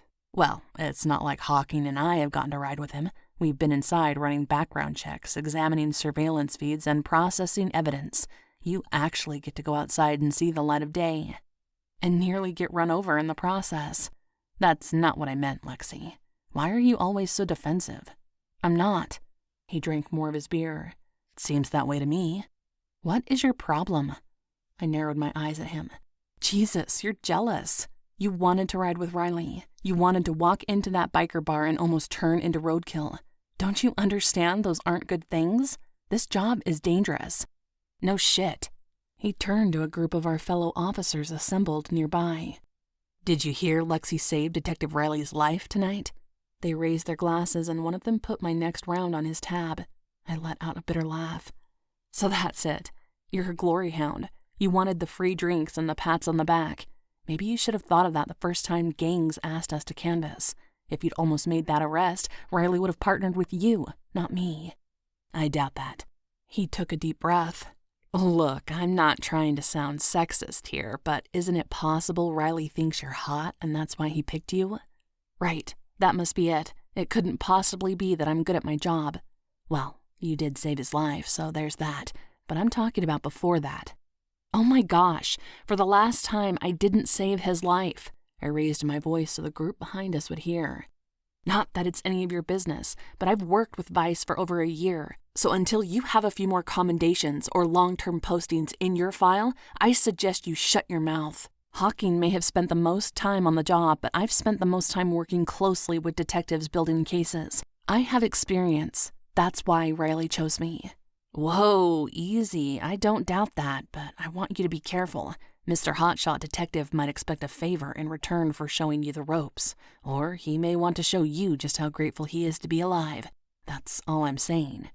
He glanced around and lowered his voice conspiratorially. "Where it is, that's how Preston got to where she is." I scoffed at his pathetic argument. "That's unsubstantiated gossip. It has no bearing on any of this, and I think you ought to mind your own business." I climbed off the stool. "If you take my purse again, I'll shoot you." Returning home, I trudged up the steps to my apartment, unlocked the door, and slammed it shut. I was pissed. Too much had happened today for me to think clearly. I shouldn't let it get to me. But I couldn't shake that tiny bit of self-doubt that always kept me company. What if Kemper had a point? Maybe the only reason Riley humored me was for what he hoped to get in return. It happened in a lot of professions, and I didn't know him well enough to know what kind of guy he was outside of the job. Depending on how true the rumors were concerning him and Preston, betting his co-workers could be part of his repertoire. But tonight changed things. We were in the trenches together. Still, I found myself replaying everything from leading the way up the steps to Big Bill's apartment to questioning Catherine Stanfield. It wasn't common practice for a detective to let an officer take the lead. Maybe Riley had been hoping to trade favors. After all, we did have that weird exchange outside the hospital before I got the footage from Amber. Had Riley been flirting, or was that an act to make me think he cared in order to get me in bed? Searching for my cell phone, I wanted to call Amber and ask for some advice, but I couldn't find my phone. It had to be on my desk at work. At the moment, I despised Kemper for sullying my self-confidence, ruining my evening, and making me leave my phone at the station. Damn it! Stomping into my room, I changed into workout clothes and pounded out a few miles on the treadmill. After that, I took a soothing shower and crawled into bed, forcing myself not to think about anything related to the job. Eventually, I drifted into an uneasy sleep. Less than an hour later, I woke up with thoughts of Big Bill sending his thugs to my apartment to teach me a lesson. Eventually, those thoughts were replaced with more self-doubt. What if Kemper was right about Riley? What if I liked Riley a little too much to care? As a rule, I despised women who allowed handsome assholes to sweet-talk them into things. In truth, I'd been that woman before, and I promised myself I would never be her again. But was that what was going on here? Working myself into a tizzy over the what-ifs, I opened my nightstand drawer and grabbed my e-reader. It blinked on, flashed the charge button, and powered itself off. Nothing was working tonight. I rolled over, beat my pillow into a preferable shape, and twisted and turned for another 20 minutes. No matter how hard I tried to force my thoughts away from work, they found a way to circle back. This was all Kemper's fault. I stared at the ceiling until my eyelids grew heavy. Maybe now I could sleep. The constant pounding at my door dragged me from bed. It was 2 a.m. Not that I'd fallen asleep, but I'd been close. Grabbing my robe, I tied it around my waist and went into the living room. Criminals wouldn't knock before breaking in, right? After a quick peek through the peephole, I glanced around my living room, making sure nothing embarrassing was in view before opening the door.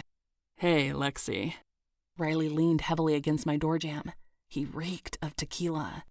"I thought you could use this." He held up my cell phone, but seemed to forget what to do with it and put it back in his pocket. "You have such pretty eyes." I pulled my robe tighter around my waist. "How much did you have to drink? Did you drive here?" "Just a little bit. And no, I took a cab." He shook his head, focusing again on the reason he was outside my front door, fished my cell phone out of his pocket, and handed it to me. "You left this at work, 'cause if you hadn't, I wouldn't have found your address stored in the phone's memory and wouldn't have known where you lived. I guess I could have called to tell you left your phone instead of showing up, but I didn't know if you had a landline. That would have made this easier. I should have looked in your personnel file. Damn. You came all this way to bring me my phone? Uh-huh. He gave me a huge lopsided smile. Okay, good night. He staggered backward. Michael, I grabbed his arm.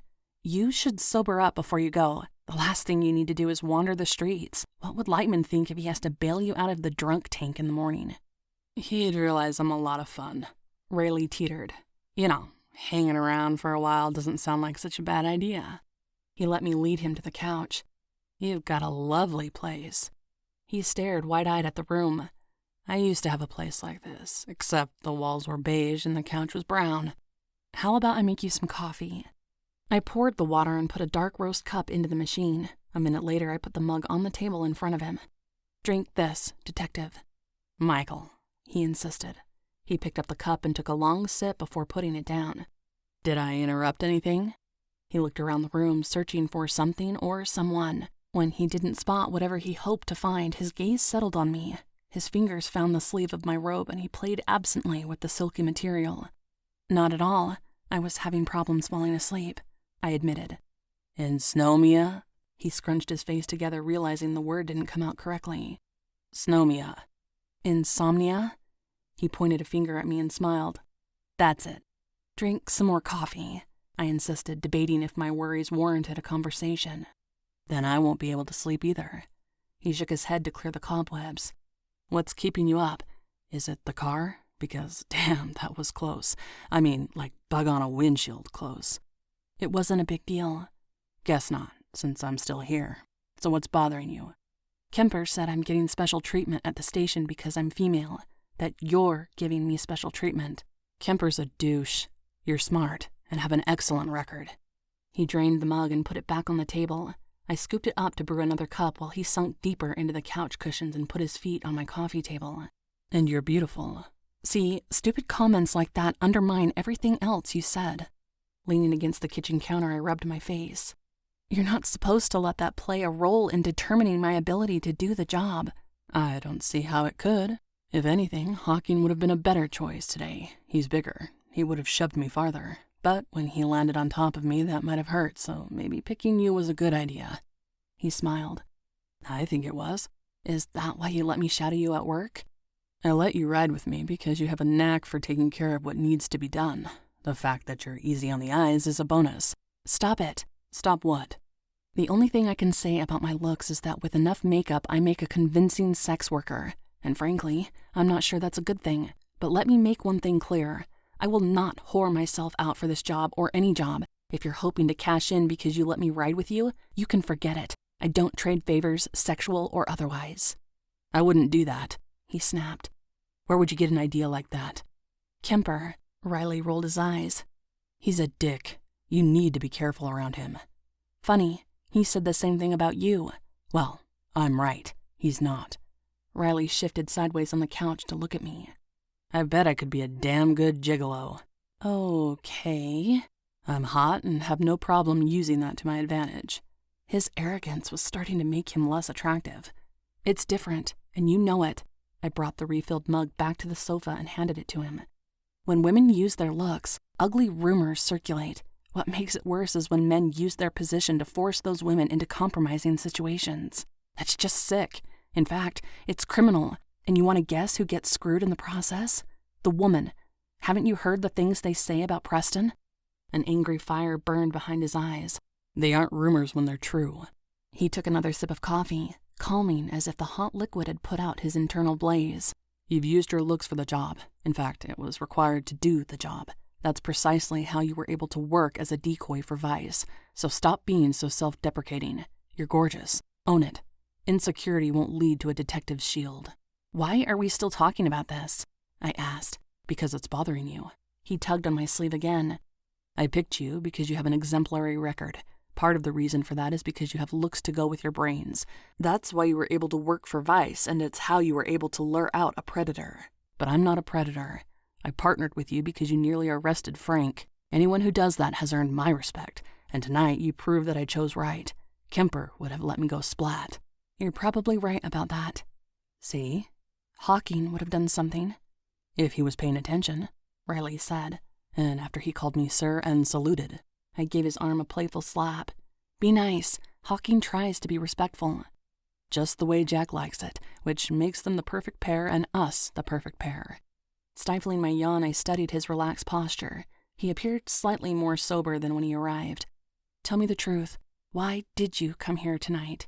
I asked. To return your phone. He looked apologetic. I should get going. You probably want to go to bed. I didn't believe him. After all, there was no reason why he couldn't have stuck the phone inside my desk drawer for the morning. Are you able to get yourself home? Yeah. He got up from the couch and banged into the coffee table on his way to the door and tripped. He rubbed his shin, cursing under his breath. Maybe not. You're in no condition to go anywhere. Sit down and let me take a look at that. Now who's taking advantage? He teased. Shut up. I lifted his pant leg, finding his shin had already started to swell. I'll get you some ice. You should see the bruises on my back from slamming into that car. Did you get banged up too? Not really. I tossed the ice pack to him before going to the linen closet and pulling out a spare pillow and blanket. But I landed on top of you. You landed on the car and then the asphalt. He smiled. Next time I want to be on top. Who said there's going to be a next time? How about a first time? I ignored him. Here, make yourself comfortable. Don't burn my house down and don't bang into any more of my furniture. I'm going to bed. You can sleep here or stay until you sober up. If you leave, lock the door behind you. Are you going to accuse me of something insane if I stay? Only if you try something insane. And keep in mind, I sleep with a gun. He laughed. Me too. 9. Despite being slightly hungover, Riley arrived at work before I did and splurged on 2 drink carriers of lattes and a dozen donuts for our team. Help yourself. He pointed to the open box of donuts when I joined the detectives in the squad room. Hawking and Kemper hadn't arrived yet, which meant I was early, as usual. I pulled one of the vanilla lattes out of the carrier and selected a glazed donut from the box. Detective Preston pushed the stack of napkins toward me, while Lightman scowled. Nothing I did could ever please that man. Riley folded his arms over his chest and stared at the board. Nothing had been added since he left last night, which only irritated him. Did Stuart Stanfield identify Isaac Bertrand or Chris Skilvin?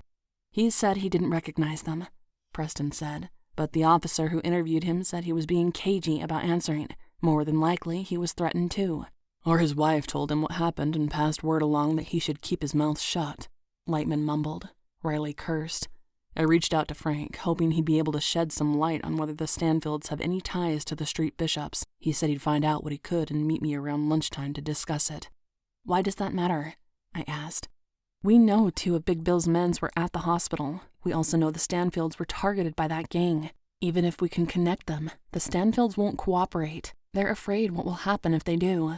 Then we give them something else to fear, Lightman said. Given what we know about how Big Bill runs the MC, he should be picky about selecting targets. The people the street bishops go after are almost always crooks. That'll give us leverage against the Stanfields. Criminal charges and hard times scare people more than the possibility of retaliation. At least they should.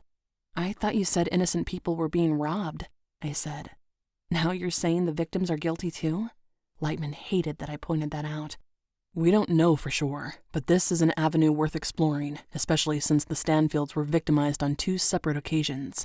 But we've run backgrounds on every one of the victims, even the businesses that were robbed. Nothing popped in the system. That's why it took until the shooting at the storage unit for you to put the pieces together and figure out the street bishops were behind this. Going back over the same things won't change the outcome.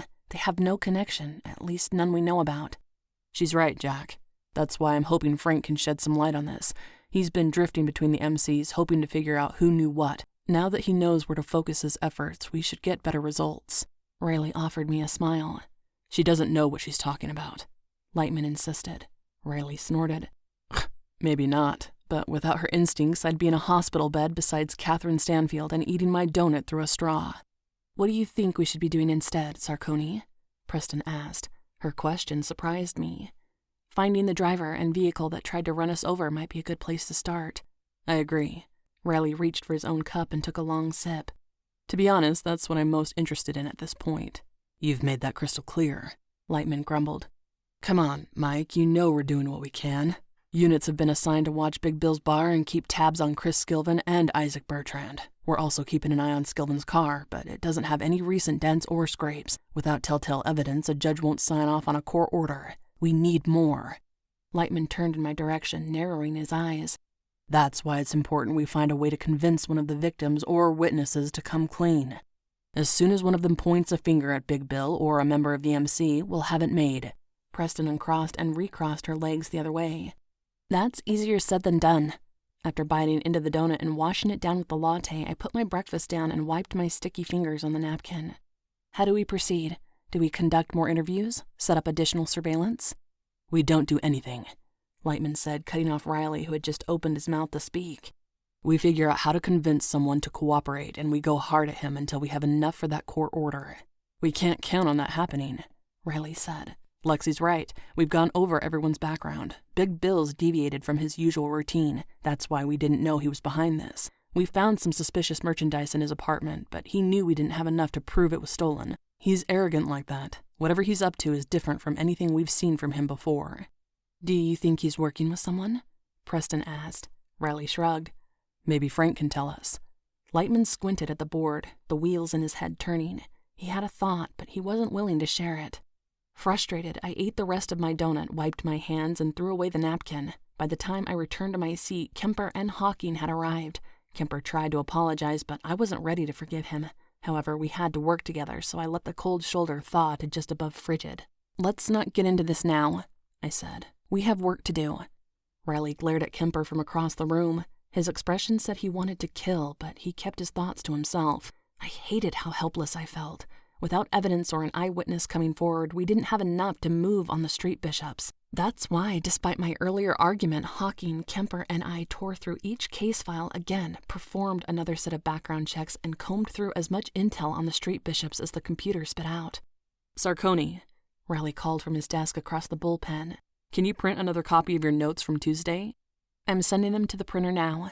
Do you need anything else, Detective? He wasn't usually this formal, but I'd done a good job pissing off Lightman. It was best to keep things professional, the way Hawking had suggested. No.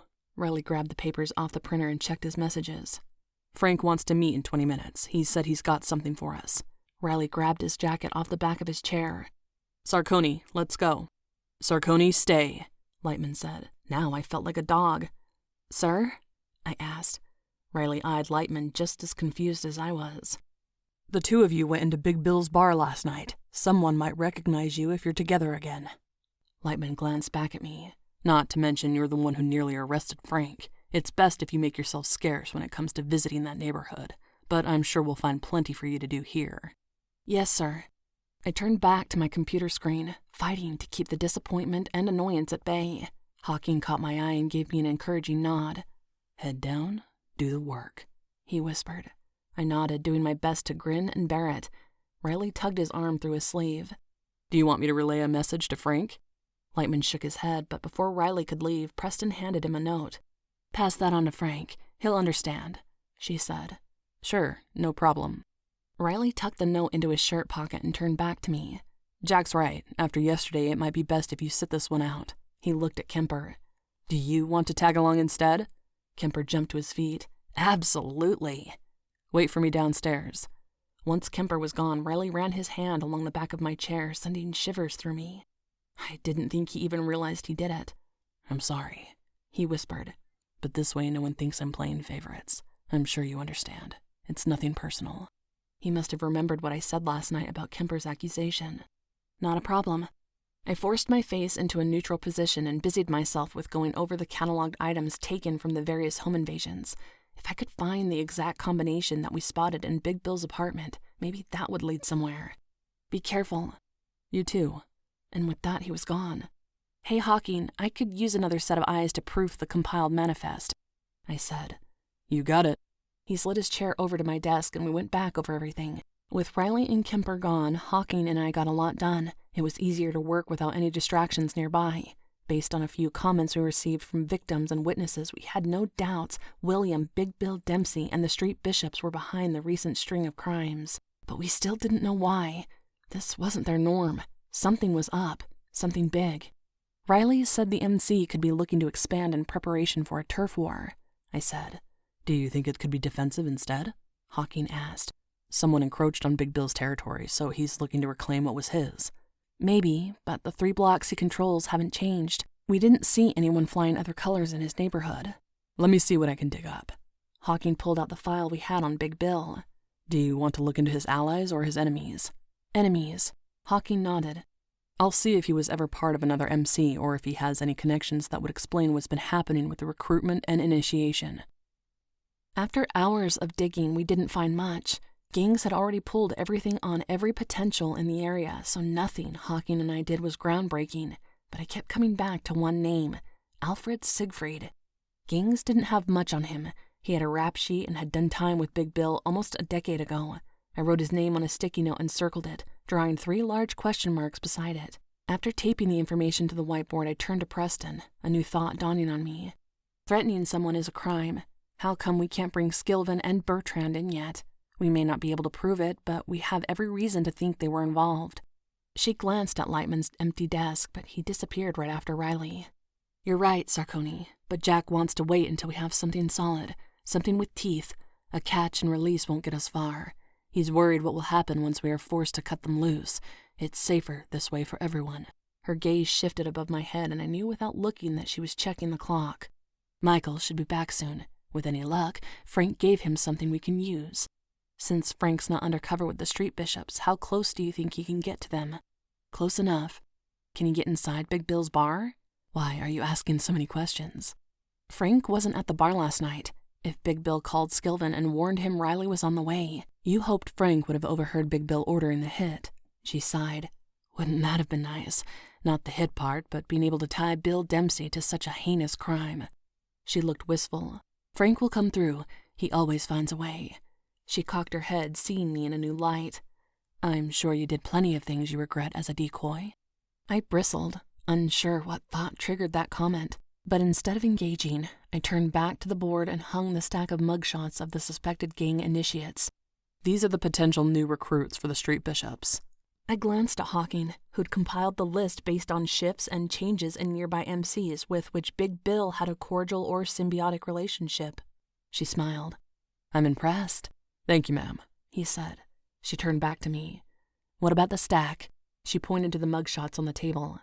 These, I taped the photos in a new row, are the men Riley and I encountered at the bar. That must mean they're active members, but who knows? We do, she said icily. It's our job. She pushed her chair out and stood. I'm going to see what's holding Jack up. Text me if Michael returns or if you receive any additional instructions. Yes, ma'am, Hawking said. She nodded to him and laughed. Wow, we don't have any adult supervision, I quipped. Quick, search their drawers. I bet one of them keeps a stockpile of candy. You're funny, Lex. Hawking returned my grin, finally loosening up a little from his usual stiff, by-the-book behavior. So, he leaned back to assess our handiwork. We have strong leads on who tried to run you and Riley over and who threatened Catherine Stanfield. Big Bill must have ordered them to do that, too. Probably. Hawking dialed up the archived surveillance footage from the nearby robberies. 16 places have been knocked over in the last 5 weeks. That doesn't include the home invasions. I'd think with numbers like this, we'd bring in whoever we could as soon as we could. The angles are shit.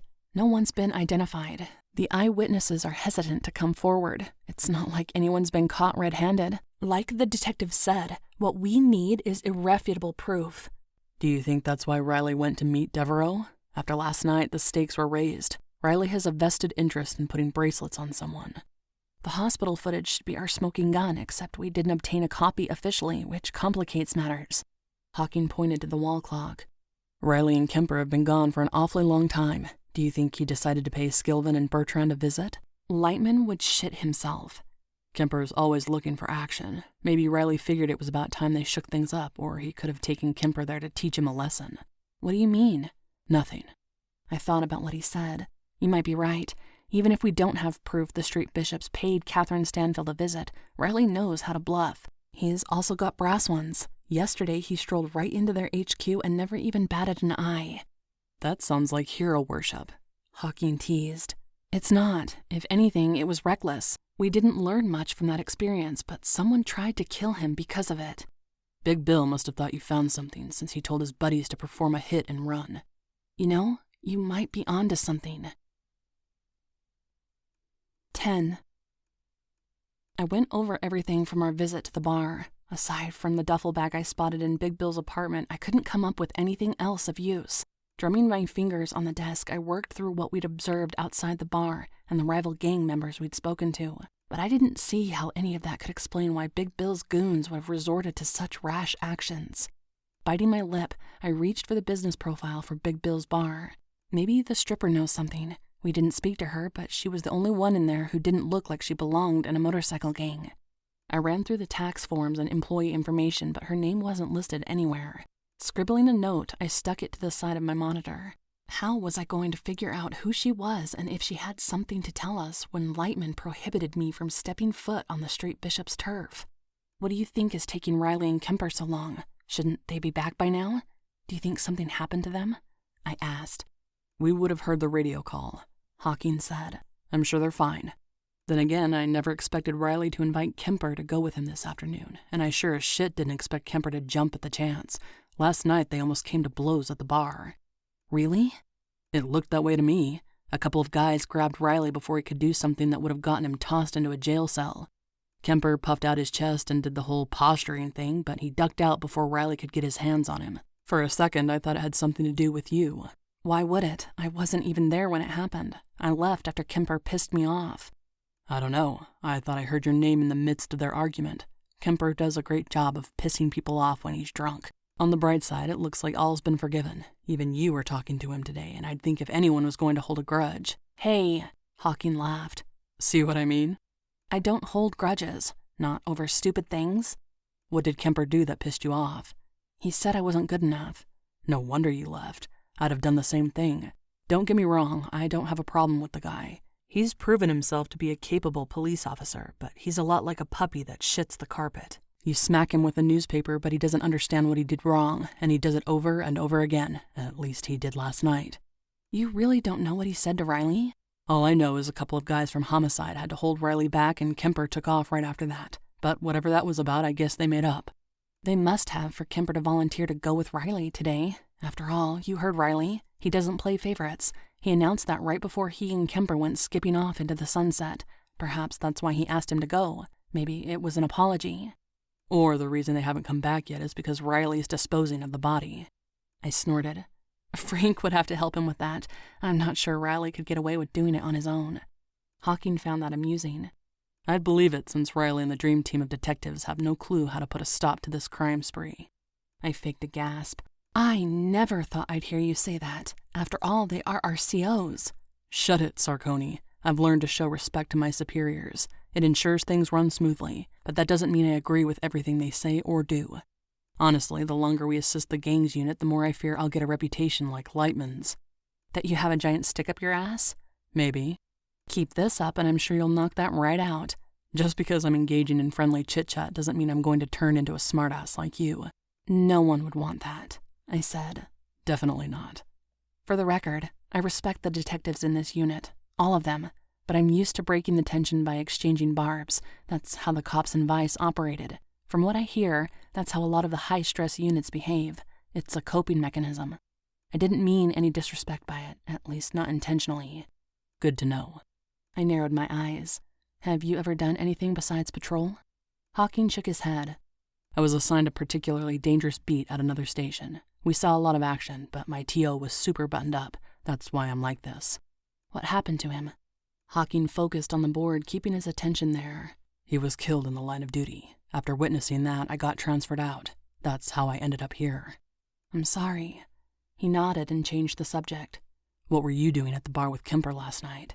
He dragged me there so he could use me to get free drinks. Instead of shutting up and saying thank you, he pissed me off by saying the only reason I get to ride with Riley is because I'm female. Maybe Riley overheard the conversation and wanted to put a stop to the allegations before they turned into something. Sure, that makes sense. Yeah. My mind flashed to Michael Riley showing up drunk at my apartment. Was that why he came over? Did he want to tell me what happened with Kemper? Do you think we should call Kemper and see what's keeping them? No. Lightman snapped, striding into the room. He assessed the board. Riley's on his way back with additional intel, and Preston's at the crime lab talking to the forensic teams. The two of you will stay here and update the board as new intel comes in, and I'll take it from there. Yes, sir, Hawking and I replied simultaneously. Don't be cute, Lightman said as if we planned to choreograph our response. No, sir, we said again, and I thought Lightman's head might explode. Instead, he stormed out of the room, barking at an officer he passed to get eyes on Big Bill until we could get an arrest warrant issued. I had no idea if that was wishful thinking or if Frank provided a lead, but I was hoping for the latter. 11. When Riley and Kemper returned, they split apart like shrapnel. Hawking and I exchanged a look. Apparently, they still weren't getting along. After checking his messages and surveying the changes to the board, Riley approached my desk. It looks like you two have been busy. Yes, sir, Hawking said. You don't have to sir me. Riley rested one hand on the desk and the other on the back of my chair while he leaned over to read my computer screen. It looks like you've made a lot of progress. Has Jack seen this yet? Yep. Hawking dropped the sir. I tilted my head back, trying to make eye contact. What about Frank? Did he deliver a smoking gun? Riley looked like he had a secret. Maybe. He heard Big Bill wanted to unload some hot merchandise. Since we paid him a visit last night and things have been heating up, he thought it'd be best to get rid of the damning evidence pronto. We're hoping to catch him or one of the street bishops in the act. In the act? Hawking asked. Selling off the stolen items, Riley said. More than likely, he'll take them to a pawn shop or some black market dealer. Whoever we catch with the goods, we can squeeze, I said. Exactly. Riley tapped the back of my chair and straightened. I already told Jack about it. That's why he said units were monitoring Big Bill, Hawking said. His bar, Kemper grumbled from his spot beside the copy machine where he was unsuccessfully trying to clear a paper jam and replace the toner cartridge. Riley ignored him and flicked the sticky note on the side of my monitor. What's this? A possible lead? I rested my elbow on the desk and turned sideways so I could see him without hurting my neck. Big Bill freaked out after our visit. There must have been a reason. Maybe she knows something. If we can find her, she might talk, but I don't know how we'd go about doing that. I didn't find her listed on any tax forms or employee information. If she works in the bar, she'd have to be registered like the rest of the waitresses and bartenders. Big Bill operates that bar, but he wouldn't count the entertainment as hired help, Riley said. He'd pay her under the table. How do you suggest we identify her? Did you check social media? Riley reached for the mouse, minimizing the window I had open and starting a new search. The street bishops aren't the brightest crayons in the box. If she works there, she must have dated at least one of the guys, maybe more. Maybe all of them, I said. Riley would know something about that, Kemper muttered. That time, Riley turned. What the fuck is your problem? Hawking straightened, his muscles tensing as if preparing to intervene if violence broke out. Kemper held up his palms and backed away from the copy machine. Nothing at all. Letting out a frustrated grunt, he rubbed his brow. I'll see if Lightman needs anything. He turned a corner, knocked on the door to the conference room, and pushed it open. Do I want to know? I asked. Riley gave a barely perceptible head shake while he leaned over my keyboard to enter the search parameters. Dozens of photos featuring the bar and various street bishops filled the screen. He scrolled down, pausing on each one that featured the stripper. She's not tagged, I said. What about facial recognition? Hawking suggested. Riley continued scrolling and clicking. I can put in a request, but it's a long shot. It's your call, I said. Riley thought for a moment before stepping away from my desk. Yeah, all right, it's worth a shot. Send me the link to that photo. He pointed to the one where she was facing the camera head-on. While Riley filled out the form, Preston burst through the double doors. Jack? She looked around the squad room. Where's Lightman? Hawking pointed to the conference room door and Preston knocked on it just like Kemper had a few minutes earlier. What's going on? Lightman asked, following Preston out of the room with Kemper at his heels. Big Bill's been arrested, she said. A couple of unis pulled him over on a routine traffic stop, spotted hot merchandise on his bike, and arrested him. It went off just like Frank said it would. That saved us time from having to wait for a warrant. Lightman looked relieved. Have they brought him in yet? The officers just radioed in the arrest. Big Bill should be here any minute. Why didn't they wait until he tried to hawk the merch before stopping him?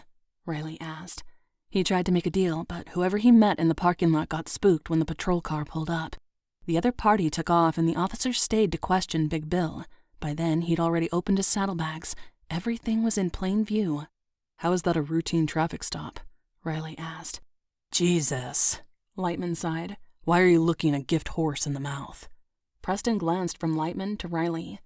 Big Bill turned illegally, drove the wrong way through a parking garage, and gave them every reason to pull him over.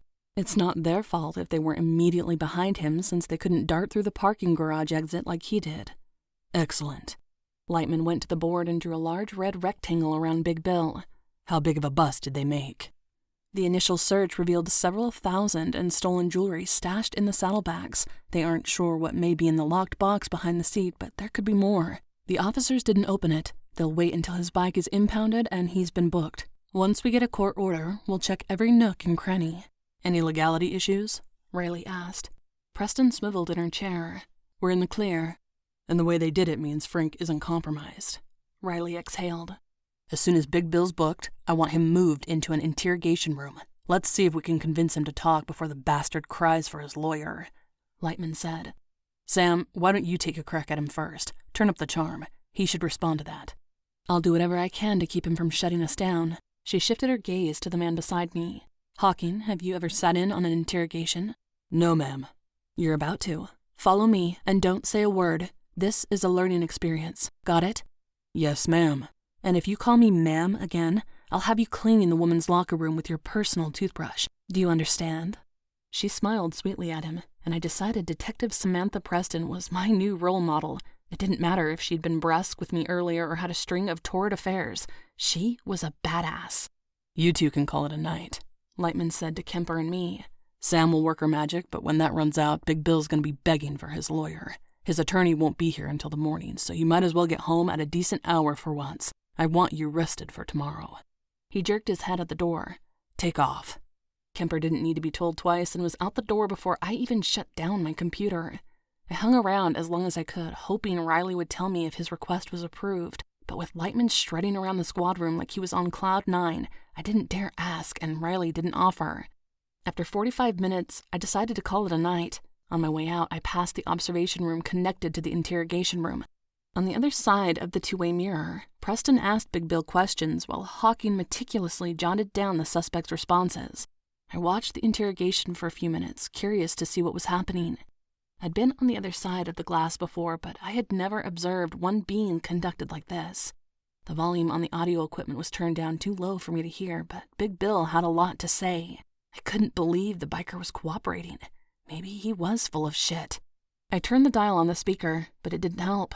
The speaker was broken, but from the blinking red light on the camera, I knew the audio and video were being recorded elsewhere. Was it possible Lightman's prediction was wrong? Maybe Big Bill wouldn't lawyer up. Maybe he'd give up his accomplices and sell out his new recruits and biker brothers. I didn't want to drive home to have to turn around and come back if the situation changed and I was called in to work another double. Lexie, Riley asked, confused while I was watching the interrogation. Are you taking notes? No, Hawking is. I jerked my chin at the glass. Riley squinted, rubbing his ear like there was something wrong with his hearing. The speaker's busted, I said. He fiddled with the dial before giving up. They should have put him in interrogation room too. At least the equipment works in there. The camera's working. That's all that matters. I can't believe Big Bill went to make the sale himself. Riley watched the action for a few more moments. Frank said Bill wasn't trusting his guys with this. I don't know why. Did Frank have any guesses? Not really. He thinks there might be some dissension among the ranks, but he's not clear why. Speaking of, how was your outing with Kemper? Riley tore his eyes away from the glass to look at me. We should talk about last night. What about last night, Detective? Michael. My name is Michael. He stepped in front of me, blocking my view of the interrogation and closing the door behind him. Are you mad at me? Why would I be mad? I can think of 2 reasons. 2? I'm sorry I showed up at your doorstep drunk. And I'm sorry I took off this morning when I heard you get up. I didn't know what to say to you, so I left. There was nothing to say. You needed somewhere to sober up. That was it. It was no big deal. Yesterday was rough. Yeah. Okay. I turned to leave, but Riley grabbed my arm, pulling me backward. I stumbled, falling into his chest. My heart raced, and I flashed back to the previous night on the pavement. The air sizzled. If we keep doing this, someone's gonna get hurt. His Adam's apple bobbed. Once he made sure I was stable on my feet, he let go. Last night, you mentioned a few things Kemper said. That's why I let him shadow me today, to prove him wrong, to make the point I don't pick partners based on if I want to sleep with them. But you haven't said much to me since we got back. I was afraid you may have let some of that crap he was spewing about why I chose you fester. You know none of that's true, right? What I said last night?" He rubbed his head. "Well, the parts I remember, I teased you a bit about being attractive, and I wanted to make sure you knew that wasn't it. I mean, you are, but that's not why I wanted to work with you." "You can't help yourself, can you? Are compliments how bad boys like you get all the ladies?" "You think I'm a bad boy?" "Actually, I think you're a badass." He smiled. "Thanks. So why do I get the feeling you and Kemper want to go another round?" You heard about the bar." "Of course I heard. Everyone saw it happen." "Do you know why?" "Enlighten me. Hawking thought it had something to do with me. I'm really hoping that isn't true." "It's not entirely untrue." He focused on my eyes. "Correct me if I'm wrong, but didn't you tell me Kemper was making accusations about your job performance and my motivation for picking you?" "Yes." "Right, so I had to set the record straight and put him in his place." "So you knew what he said before you came over, and you still showed up at my door?" "I wanted to make sure he wasn't there." "Where?" Riley rubbed his eyes. "At your apartment." "Why would he be at my apartment?" "If I answer that, you're going to get mad." "Tell me." "Seriously, Lexie, you don't know? Maybe you shouldn't take the detective's exam after all." "Hey!" I shoved him. "Tell me." "Kemper has a thing for you. That's why he was saying shit. He wants to poison the waters to make sure he doesn't have any competition." "That's ridiculous." "No, it's not." Riley ran a hand through his hair. "That crap he was spouting could hurt your reputation, so I made sure he wouldn't run his mouth again." "Great," I said sarcastically. "I owed you for saving me." "I didn't save you." "Really? I thought that was you who put all these bruises on my back." "Don't complain. The alternative would have been worse, but anyone would have done it. It was nothing." "Maybe, but you're something special. Kemper sees it, and he knows that I see it too." Butterflies fluttered in my stomach, but I shook it off. "Stop." "I will on one condition. Pay me back for taking care of the Kemper situation by treating me to a slice or a sandwich. After all, it's dinner time and I'm starving." "I'm not taking you out to dinner. If anything, you should be offering to buy me dinner." As soon as the words left my mouth, I realized that had been his plan. Michael Riley was a world-class manipulator. Just another negative quality to add to his list of attributes, right above gorgeous eyes and sexy body. "Fine, twist my arm. I hope you have a hankering for Chinese takeout, but we're eating it at your place." 12.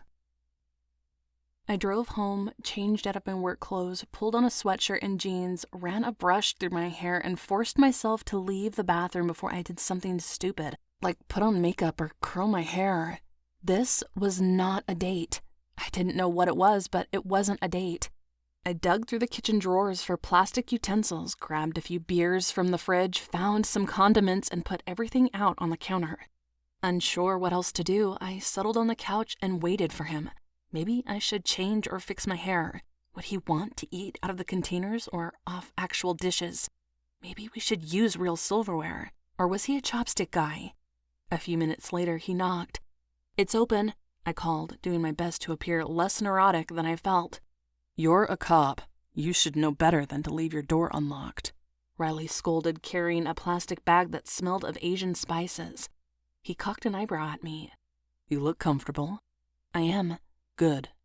He put the bag on the coffee table and pulled out a couple of cartons. My stomach growled, and he laughed. "Someone's hungry. It's a good thing I suggested dinner. You would have starved." I grabbed a container of egg drop soup and nestled against the corner of the couch, pulling my legs up and sitting sideways to face him. We ate our soup in silence before moving on to the main course. "Do you want my egg roll?" I held out the fried object. "You don't want it?" I despise egg rolls. Now, if it were a cream cheese wonton, I wouldn't have even offered. I would have just inhaled. I let him take the offered snack. "How do you feel about shrimp toast?" "I've never had shrimp toast." His eyes went wide. "Next time, we're getting shrimp toast." "Next time? Why would there be a next time?" He pinned me in place with his gaze. "You think this is case closed? That we're done working together?" I hadn't thought about it, or the possibility of what would happen when I was no longer assigned to assist gangs. "It depends on what Big Bill says, but stopping the crime spree is a good thing. It'd be nice if it was case closed." "You won't miss me?" He snagged a piece of broccoli from the container and popped it into his mouth, chewed, and swallowed. Has working together been so terrible that you're counting the seconds until you're free of me? No, I like working with you. And I like working with you, but regardless, we still have to eat. There's no reason we can't do that together if you get reassigned. Since the day we met, he'd been flirting. He'd come close to crossing a line, but he'd back off before things got too serious. Admittedly, I'd been playing the same game. You still haven't answered my question. Why did you really come over last night? I don't believe for 1 second you thought Kemper was stupid enough to show up here, I said. I wasn't sure. He bit into the egg roll to buy time. You wouldn't join me for drinks, but I ran into you going to the bar with Kemper. You said you weren't seeing anyone, but he was carrying your purse. I am a detective. I do notice these things. He buried his chopsticks into the carton of beef and broccoli. After Kemper left the bar, I wondered if he came to see you. I didn't know what had transpired. I thought you might be together, that you were flying below the radar. Why would I date someone who treats me like that? I wouldn't treat you like that. Riley went back to eating, not looking in my direction. Care to explain that one? Nothing to explain. I enjoy spending time with you. I'd like to do it personally and not just professionally. Kemper realized he had competition and hoped to turn you away from the idea before I brought it up. We work together. The department frowns upon personal relationships, especially within the same chain of command. Lightman would send me back to Vice in a heartbeat, and frankly, I barely know you. But I'm guessing someone like you knows all the hazards of dating at work. You must realize it's a bad idea. Someone like me? You don't know anything about my history, and you haven't even bothered to ask. That's not fair. I think it is. No, you can't say that until you get to know me. His blue eyes shone with determination. I like kung pao chicken, beef and broccoli, and hot and sour soup. My place is too messy for house guests, and I made an ass of myself today by taking that putz with me instead of you. He put the carton on the table and scooted closer. What more do you need to know? I stared into my carton, hoping to come up with a witty response. I'm also a wonderful kisser and a great lay, he said. Can Detective Preston vouch for that? I saw the look on his face. You know what? I climbed off the couch to get another beer. Don't answer that. Maybe you're right about Kemper, but that doesn't mean he was wrong about you. You and Kemper can find something else to fight over because I'm not a prize that can be won. I didn't. But that's how it feels. Are you sure about that? His fingers brushed against mine as I reached for a napkin. A shock went through me. We have amazing chemistry, Lexie. I see it on your face. You feel it too. That first time we touched and every time since. That's why the idea that I could be using you has you twisted inside out. But I'm not that kind of guy. I'll prove it to you. At work, at home, anywhere. I want to get to know you better. I want you to know me, to learn that you can trust me. I'm not sure how else to make that happen. Most people go out. They go on dates. They have fun. Work's hectic right now, which makes that difficult for us, but I'll take whatever I can get. Chinese on your couch seems like a good starting point. I worked Vice for over a year, with the sleaziest men in the city drooling all over me. I'm not looking for a physical relationship with anyone right now. You shouldn't waste your time. The answer is no. Fine, let's be friends. Once you get to know me, you'll see that I'm not a bad guy. Maybe you'll even change your mind. Don't count on it. I won't. He held out his hand. So friends? Friends. 13. By the next morning, everything was back to normal. Riley and I were friends. Kemper had toned down his attitude, and gangs was abuzz as new details emerged. Big Bill wanted to negotiate a deal. His lawyer and someone from the district attorney's office were hashing out the details. From the constant in and out taking place inside the interview room, whatever Big Bill had to say was big. Who knew his nickname would be so apropos? Lightman didn't like that Big Bill was getting offered some sweetheart deal. Bill ran a motorcycle club, which was just a fancy way to say gang. Normally, taking down the leader was the objective. That put this entire situation off kilter, and Lightman liked things to follow normal patterns and run smoothly. Maybe he and Hawking weren't that different after all. Lightman paced the squad room, throwing nervous glances down the hallway and bitching quietly to himself. Preston's eyes never left the corridor as she watched the ADA talk on his phone. Riley, unlike the other two detectives, pecked away at the keyboard, oblivious to everything. Okay, what's going on? Kemper finally asked. What did Big Bill say? He hasn't officially said anything yet. Lightman replied, surprising us by answering. Unofficially, his crew's been stealing this stuff to pay off a debt they owe to a rival MC. What MC? I asked. Lightman looked at me like I was a buzzing gnat. The V7s. How did they earn that debt? Hawking asked. Big Bill's crew is tiny. According to him, the street bishops paid protection money to the V7s to avoid hassles and any trouble that might ride their way. Originally, they held the V7s at bay by giving them a cut of their profits, but when sales slowed, the street bishops had to get creative to keep up with the weekly tribute. That's why they've been stealing from everyone and anyone they can find, I said. It gets worse, Preston said. The V7s caught wind of what Big Bill was doing and added a few targets and locations to the list. Instead of using the street bishops as a source of passive income, the leader of the V7s turned them into his private army. Did they perform hits? Kemper asked. We'll see once they finish signing the damn paperwork, but I'd say things are going to get dark real fast. Lightman sipped his coffee. The V7's leader, Alfred Siegfried, has been assimilating members of the street bishops into his MC. Once they prove themselves via the thefts and miscellaneous missions, Siegfried takes them under his wing. I knew Siegfried had something to do with this, which put Big Bill and the street bishops at an ever-increasing disadvantage, Preston said. Big Bill needed more men and more money to make up what he was losing, all the while still having to pay off Siegfried. Like a loan shark, I said. The street bishops could never get out from under the V7's control. That's why Big Bill makes so many deals. Riley glanced in my direction before turning back to his computer screen. Hence all the break-ins, Kemper said. But which MC initiation is it?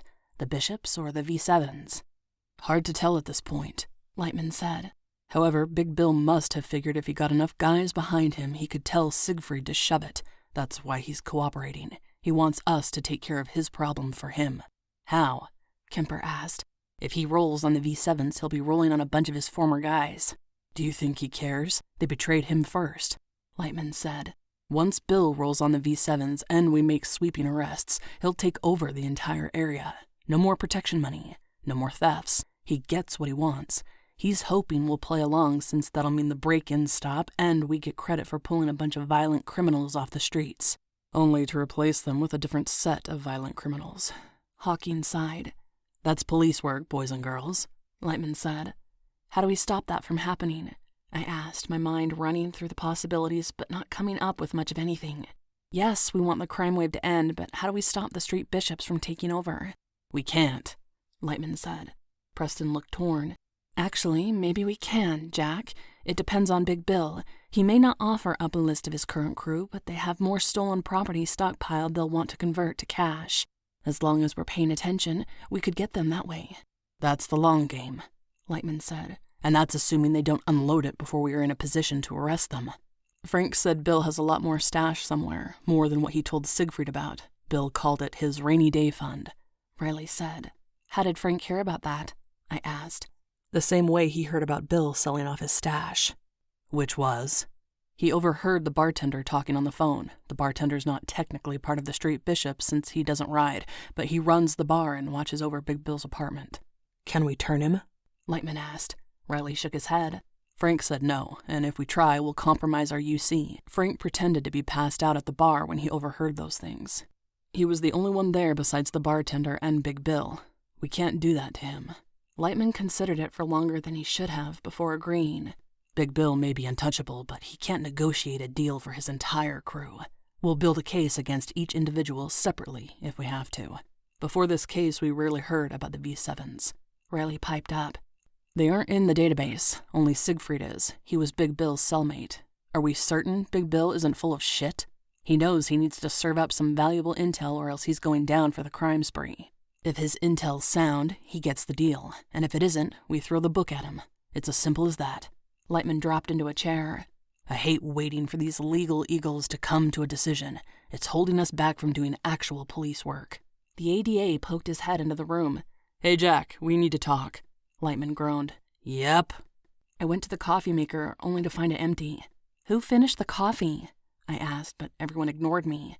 Rolling my eyes, I brewed a fresh pot. Preston joined me to refill her mug and took a sip. We had to keep you around, Sarconi. You make great coffee. Thanks, I said, wondering why she was being so friendly. Maybe she drank the last cup. She looked a little sheepish. Riley and I will compile as much information as we can on the V7s in case Big Bill's story pans out. I thought, since you're great at organization and research, you could go to the records room and sift through the old case files. Like Riley said, there's very little about the V7s in the database. Even though almost everything is digitized, every once in a while a file is corrupted or something gets missed. I like to be thorough, and everything's easier when we have hard copies on hand to review. No problem. I concealed my dread behind a smile. I'll see what I can find. Taking my coffee, I went upstairs, signed in, and began the arduous task of searching for anything relevant. The V7s only came into existence 18 months ago, so I focused on Alfred Siegfried instead. He'd spent half a decade behind bars. His laundry list of crimes included operating a prostitution ring. Idly, I wondered if I'd ever encountered him or his working girls when I was in Vice. After copying the relevant files, I returned downstairs, placed the papers on the corner of Preston's desk, and looked around the room. Only Kemper remained. Where'd everyone go? I asked. Preston and Riley went to check something. Lightman's in the interrogation room with Big Bill and the lawyers, and Hawking didn't feel well, so he went home. Okay. I put the files on top of Preston's desk. I found something interesting, so I'm going to check with Vice to see if they have anything on Alfred Siegfried or the V7s. If Preston gets back before I do, tell her where I went and why. Alrighty. Kemper tossed a look in my direction. Hey, Lexie. About the other night, I wasn't trying to say you were incompetent or anything. No sweat. Really? You've barely spoken to me since. I was afraid you were holding a grudge. Apparently, I exuded grudge holder vibes. Life's too short, but if you want to make it up to me, don't do it again. I returned to the stairwell and went down the steps to Vice. Returning to my old stomping grounds was anticlimactic. I expected to see a few familiar faces or hear someone call out my name, but neither happened. Knocking on the lieutenant's door, I waited to gain admittance and asked if he knew if the V7s were involved in prostitution. He looked through a few files but didn't find anything worth mentioning, so he passed my question off to the closest detective. Again, I waited for answers, but none came. After almost 2 hours of digging, I gave up and returned to the gangs unit. This time, I found myself alone. Even Kemper had left. Perhaps Lightman was still inside the interrogation room. Deciding I should check, I headed down the hallway and entered the attached observation room. 14. My jaw dropped. From what I could tell, Big Bill had been shot. He was slumped over the table. Blood dripped down the sides and onto the floor. Where were my fellow police officers? Where were the attorneys? Why wasn't anyone responding to this? I burst into the interrogation room to check his pulse. Suspects weren't supposed to die in police custody, particularly from a gunshot wound inside an interrogation room. How could this have happened? Who fired the shot? How come no one heard it? I searched for his pulse, but didn't find it. I yelled for help. Officers and paramedics were on the way. Until they arrived, I had to secure the area. This was a police station. Help was 50 feet down the hall and would be here any second. The door to the interrogation room slammed shut behind me. Spinning around, I came face to face with a scrawny guy in a dark hood. He held a gun in his hand, which he aimed at me. "Remove your firearm real slow," he said. The hood obscured his face. He pressed his back against the rear wall. He was standing in the only blind spot inside the room. That's why I hadn't noticed him through the two-way mirror. He must have snuck in to perform the hit and got trapped when the door closed and locked. The gun in his hand had a suppressor, which explained why no one heard the shot. "Sir," I used the calm, authoritarian voice we were taught in the academy. "I need you to lower your weapon." "Do what I say." Footsteps sounded outside the room. "Now." "I can't do that." I reached for my gun, pulling the strap free and letting my fingers caress the handle. "You need to relax. Why don't you tell me who you are and what happened here?" "Bitch, don't try anything. Move your hand away from your gun and keep it away. If I see you go for it, I'll kill you. If anyone else enters this room, I shoot you first. Now tell them to stay back." The door swung open, but I blocked the other officers from entering. "Stay back. We have a situation here." "What kind of situation, Sarconi?" one of them asked, unholstering his gun and holding it down at his thigh. I nodded at the weapon in his hand. "Yeah, it's that kind." "Shit." The group split up. A few radioed in the code while the others tried to determine the best angle to take out the shooter. Too bad he wasn't cooperating with their efforts. He remained pressed against the wall, protected from the armed officers in the adjacent room and the hallway. His gun remained trained on me. One misstep and he'd fire. Even though my colleagues were only a few feet away, I was alone. It was just the shooter, a dead Big Bill, and me. At this distance, he wouldn't miss, but he was too far away for me to rush him. He'd fire, and I'd die. Until I came up with a better plan, or the cavalry saved the day, I'd do as he asked. The shooter leveled his gun at my face. Good girl. Now, I need you to get me out of here. Fear and adrenaline coursed through my veins, and I tried to recall my training. Help was 5 feet away. I needed to control the situation while they devised a plan. What do you want? I asked, attempting to distract him with a negotiation. You're inside a police station. Getting out of this alive might be tricky. You have to help yourself here. Lower your weapon. He didn't fidget or show fear. He kept the barrel of his gun trained on me. Come here. I didn't move. I will kill you if you don't listen, he said. My hand moved to my gun. Don't do that. Get your hands up. Okay. I raised my hands to hip height, keeping the tips of my fingers near the handle. All the way. I did as he said. Put them on top of your head and lace your fingers together. He waited until I complied. Now get your ass over here. I won't say it again. Hand-to-hand combat training was mandatory, so moving in closer might increase my chances of subduing him or distracting him long enough for my fellow officers to take him down. It was my best bet and my only choice. He had a gun and wouldn't take no for an answer. Slowly, I stepped toward him. He reached for my belt, yanking at my holstered weapon. He pulled it free from the leather and I spun, elbowing him in the face. My gun crashed to the floor and skittered underneath the table. He shoved me into the wall and fired a shot. The bullet whizzed past my head. Even silenced, it deafened me in one ear before striking the cinder block. The discharge caused 4 police officers to race inside with their weapons drawn. The shooter grabbed my arm, spun me in front of him, ducked behind me, and held his gun to my head. He made sure to keep me between him and his impending death. You kill me, and I'll make sure she dies too, he said. He concealed his identity beneath a mask, but his eyes spoke volumes. He was serious. He held my arm so tightly, his fingers left bruises. You're gonna get me out of here, he hissed. There's nowhere to go, someone said.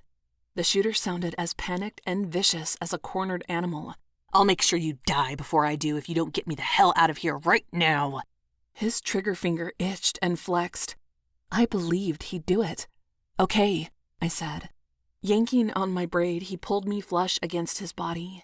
The barrel of his weapon pressed into the side of my neck, and I bit my lip to keep from crying out as the hot metal burned my skin. Everyone, keep cool, I said, mustering more calm than I thought I possessed. I didn't struggle as he edged along the wall toward the exit. He rounded the doorway, keeping his back against the wall and slamming my side into the doorknob as we turned. I grunted in pain, and for a second I thought a couple of the officers were going to open fire.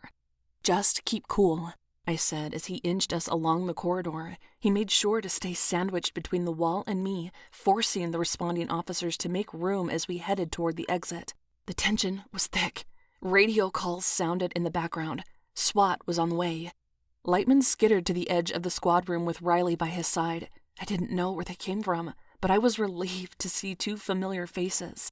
Another call went out over the radio announcing a lockdown due to a hostage situation.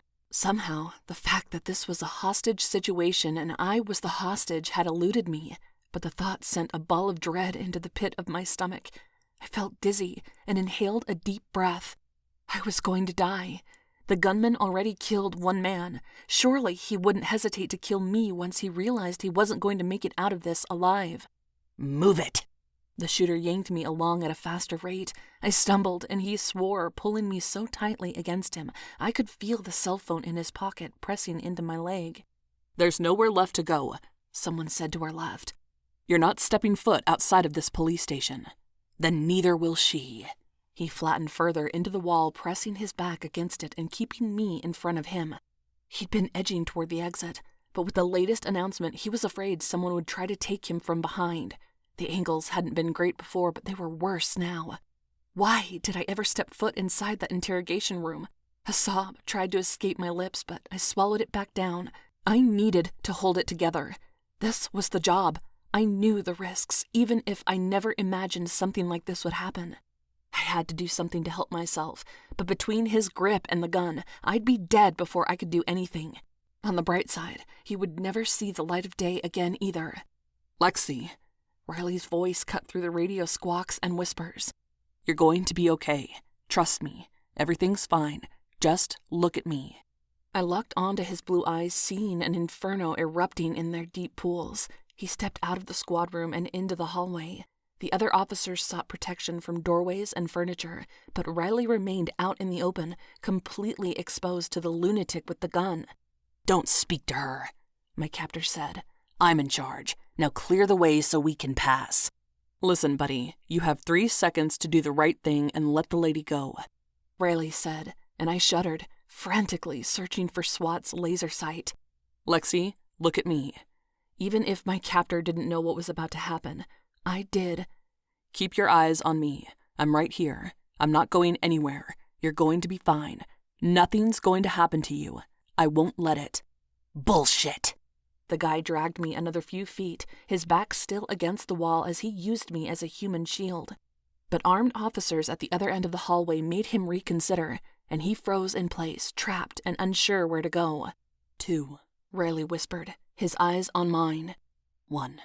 The force of the impact propelled my captor forward, knocking us both to the ground. He landed on top of me, and I screamed. It wasn't professional, but I couldn't help it.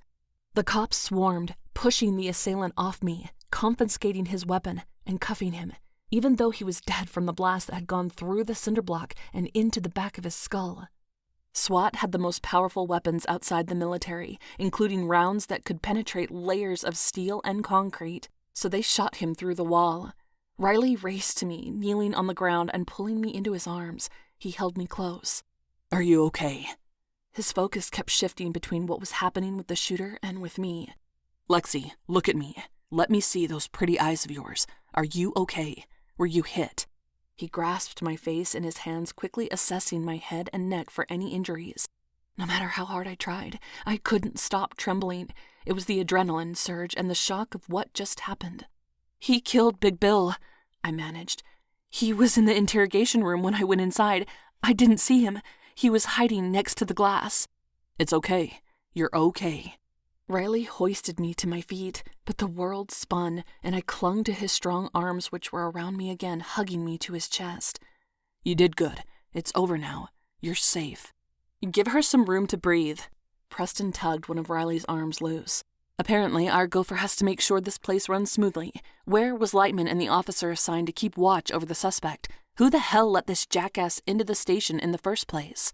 She jerked her head at what remained of the assailant, and my gaze followed the movement.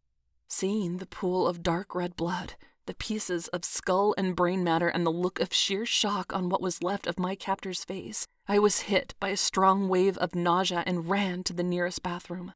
I retched until my body couldn't take it anymore, and I collapsed, my cheek dropping against the cold porcelain toilet seat. Randomly, I considered the number of germs that must be on it. Luckily, there was nothing left in my stomach to expel, or that thought would have made me sick.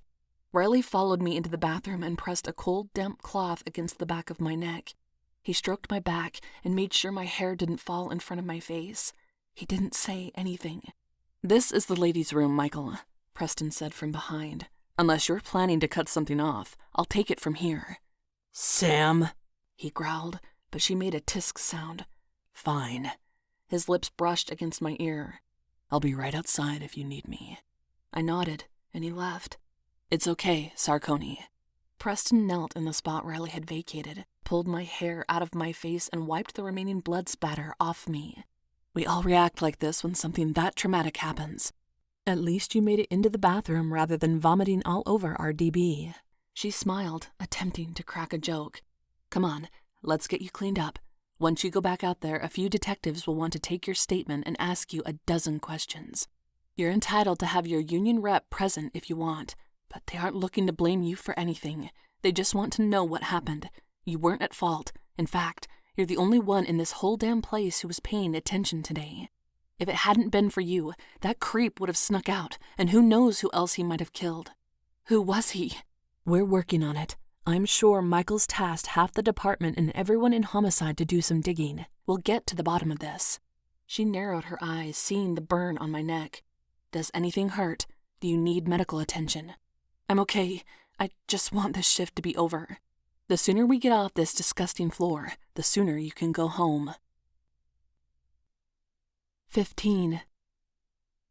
I remained at my desk, sipping a soda and jittery as hell. I'd written my statement and recounted the event a dozen times. From the intelligence that had been collected so far, the shooter, Striker King, ran with Alfred Siegfried's crew.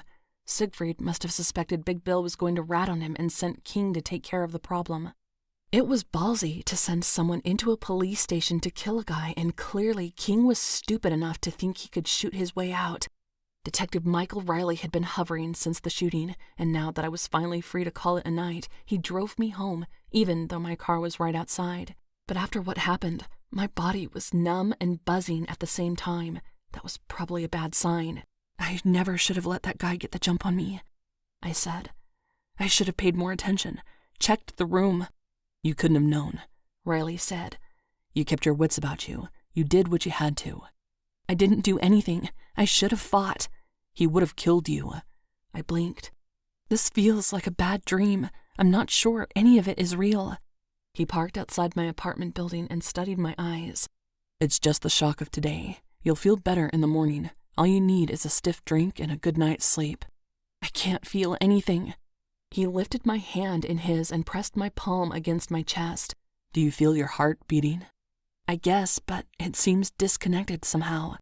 He frowned, but didn't say anything else. Instead, he came around my side of the car, opened the door, and took my hand. My fingers held a slight tremble. I didn't know if that was from his touch or the earlier ordeal. He took my keys, unlocked my apartment, and stepped inside. I'll make you a drink. Where do you keep the booze? I don't think I can stomach that right now, but help yourself. I pointed at one of the cabinets and went into the bedroom. Can I ask you a favor? Anything. Will you stay for a little while? I don't want to be alone. Something teasing crossed behind his eyes, but he didn't say whatever was on his mind. Sure. Why don't you take a shower and get cleaned up? It'll make you feel better. Yeah, I guess. He poured some bourbon into a glass, took a seat on my couch, and flipped on the television. I'll be right here. After the horrors of the day washed down the drain, I dried my hair and went into the living room to find a glass waiting for me. Michael was watching a baseball game, but from the way his jaw muscles clenched and his fingers drummed a beat against the side of his glass, he wasn't seeing what was happening on the screen. Thanks for staying. I took a seat next to him and downed the liquor, cringing as it burned my throat. The only thing I wanted was to feel his arms around me again.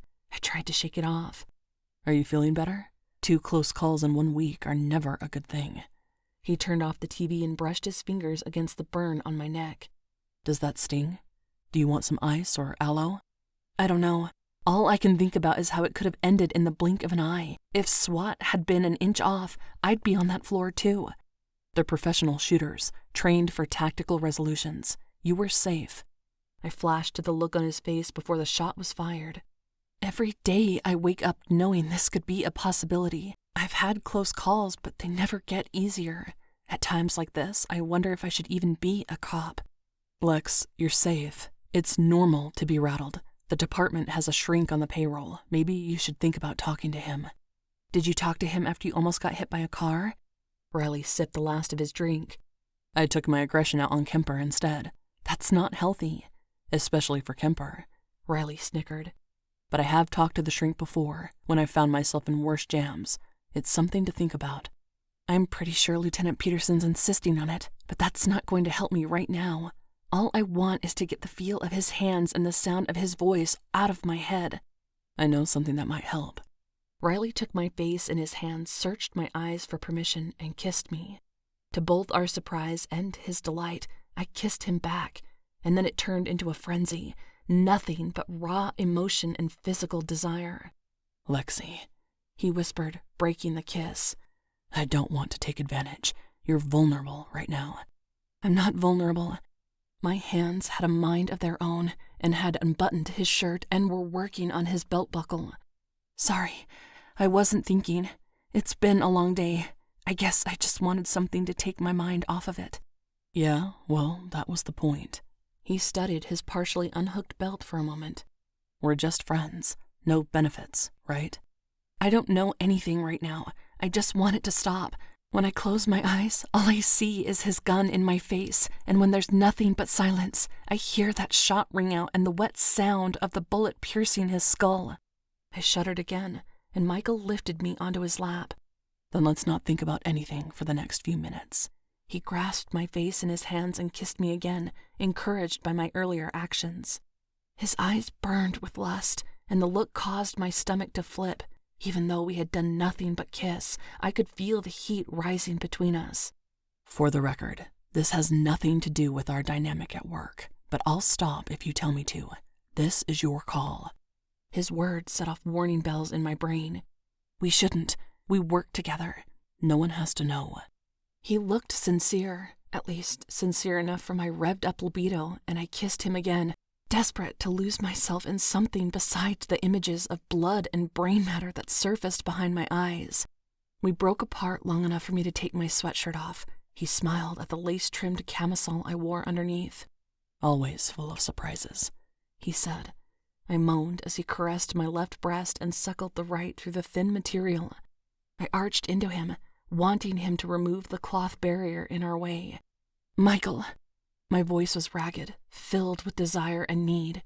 He stopped momentarily, shedding his unbuttoned shirt and letting it drop to the couch beside us. His eyes held a question. Stay with me, Lex. Stay here in this moment. Nothing else exists. Be here with me. Then he found my mouth and kissed me. Our lips did battle. He pushed me back on the couch and alternated between nipping and licking along my collarbone. I squirmed underneath him. While my body screamed out yes, my mind couldn't get on the same page. When he gently bit down, I jerked upright from the sudden jolt of pain, and he grinned evilly. You still with me? Michael. Do you expect me to do all the work? He wanted to play, but concern was beneath the surface. I could see it in his eyes and hear it in his voice. Was he worried about me, or afraid I'd come to my senses? Pushing him backward, I straddled his lap, aware of the thick denim on denim. He let out a pleasurable groan, expecting things to progress further. Rational thought flickered on inside my brain. We have to stop. I pressed my palms into my eyes in order to think without seeing the need behind his blue irises. I can't do this. Okay. He sucked in a breath, the corner of his lip curled upward. What can't you do? Have sex. Mess around. Whatever it is we're about to do, we can't. I can't. I extricated myself from his lap on shaky legs. I'm sorry. He reached for me, but I stepped backward. This is on me. I shouldn't have come on to you. I thought it's what you wanted. I thought it'd help. He adjusted himself and put his shirt back on. Michael, I began, not sure if I wanted to apologize for changing my mind or berate him for letting things escalate. Don't worry. It's okay. It never happened. His phone buzzed, and I jumped, gasping and reaching for my weapon, which wasn't on my hip. He held up his palms. Take it easy. It's just a text message. Yeah. He grabbed his phone off the coffee table and read the waiting text. That's the station. Hopefully they've made some progress figuring out what happened this afternoon. I looked down at my discarded top layer. I'm really sorry about this. There's nothing to be sorry about. This was fun. He pressed his lips to my forehead as I took a deep breath, my heart rate slowly returning to normal. I wanted to take your mind off things, but this wasn't exactly my A-game since we're just friends. No benefits. He winked. You should stay home tomorrow. Call in and tell them you're taking the day off. It'll give you time to get your head on straight. No, I want to know what happened. You need to get some rest, and I need to know you're safe. But if you insist on going to work, call me. I'll pick you up since your car is at the station. Thanks. Anytime. When I woke up, it was noon, and my clock radio was playing a pop song. The music must have been on for the last 5 hours, but it wasn't enough to wake me. Briefly, I wondered if I sustained hearing damage, but more than likely I was exhausted emotionally and physically. Did I almost have sex with Michael Riley last night? I hid my face in my hands and tried to justify the insanity that had overtaken my life. What had I been thinking? We'd just gotten back on an even keel, too. Pulling myself out of bed, I trudged into the kitchen to make some coffee. I was starving, but there was nothing to eat. I was searching the pantry when a knock sounded at the door. Opening it, I was surprised to find Riley holding a paper sack from a nearby burger joint. Hey. He looked unsure of himself, a look I hadn't seen the cocky detective exhibit before. How are you? Embarrassed. I gestured for him to come inside. I'm sorry about last night, and I'm starting to sound like a broken record. There's no reason to be embarrassed. Yesterday was crazy. I get it. We don't need to talk about it. Your nymphomaniac side is one secret I promise to protect. He smiled, and I slapped his arm. When you didn't call this morning, I got worried. I also happened to remember how lacking your fridge and pantry were and thought you could use something to eat. He put the bag on the table, an amused glint in his eyes as I rifled through the contents, unwrapped the burger, and took a huge bite. Obviously, I was right. It was bound to happen at some point. I'm also wondering how you managed not to starve before you met me. I used to be more responsible. You've made me reckless. He frowned. You weren't reckless. King would have gotten the drop on anyone. Maybe one of these days I'll believe that. I took another bite of the burger. Is Lightman pissed I didn't show up this morning? I forgot to call in sick. I covered and told him you said you'd be late. The people investigating yesterday's incident have a few more questions, so whenever you're ready, I'll drive you to work.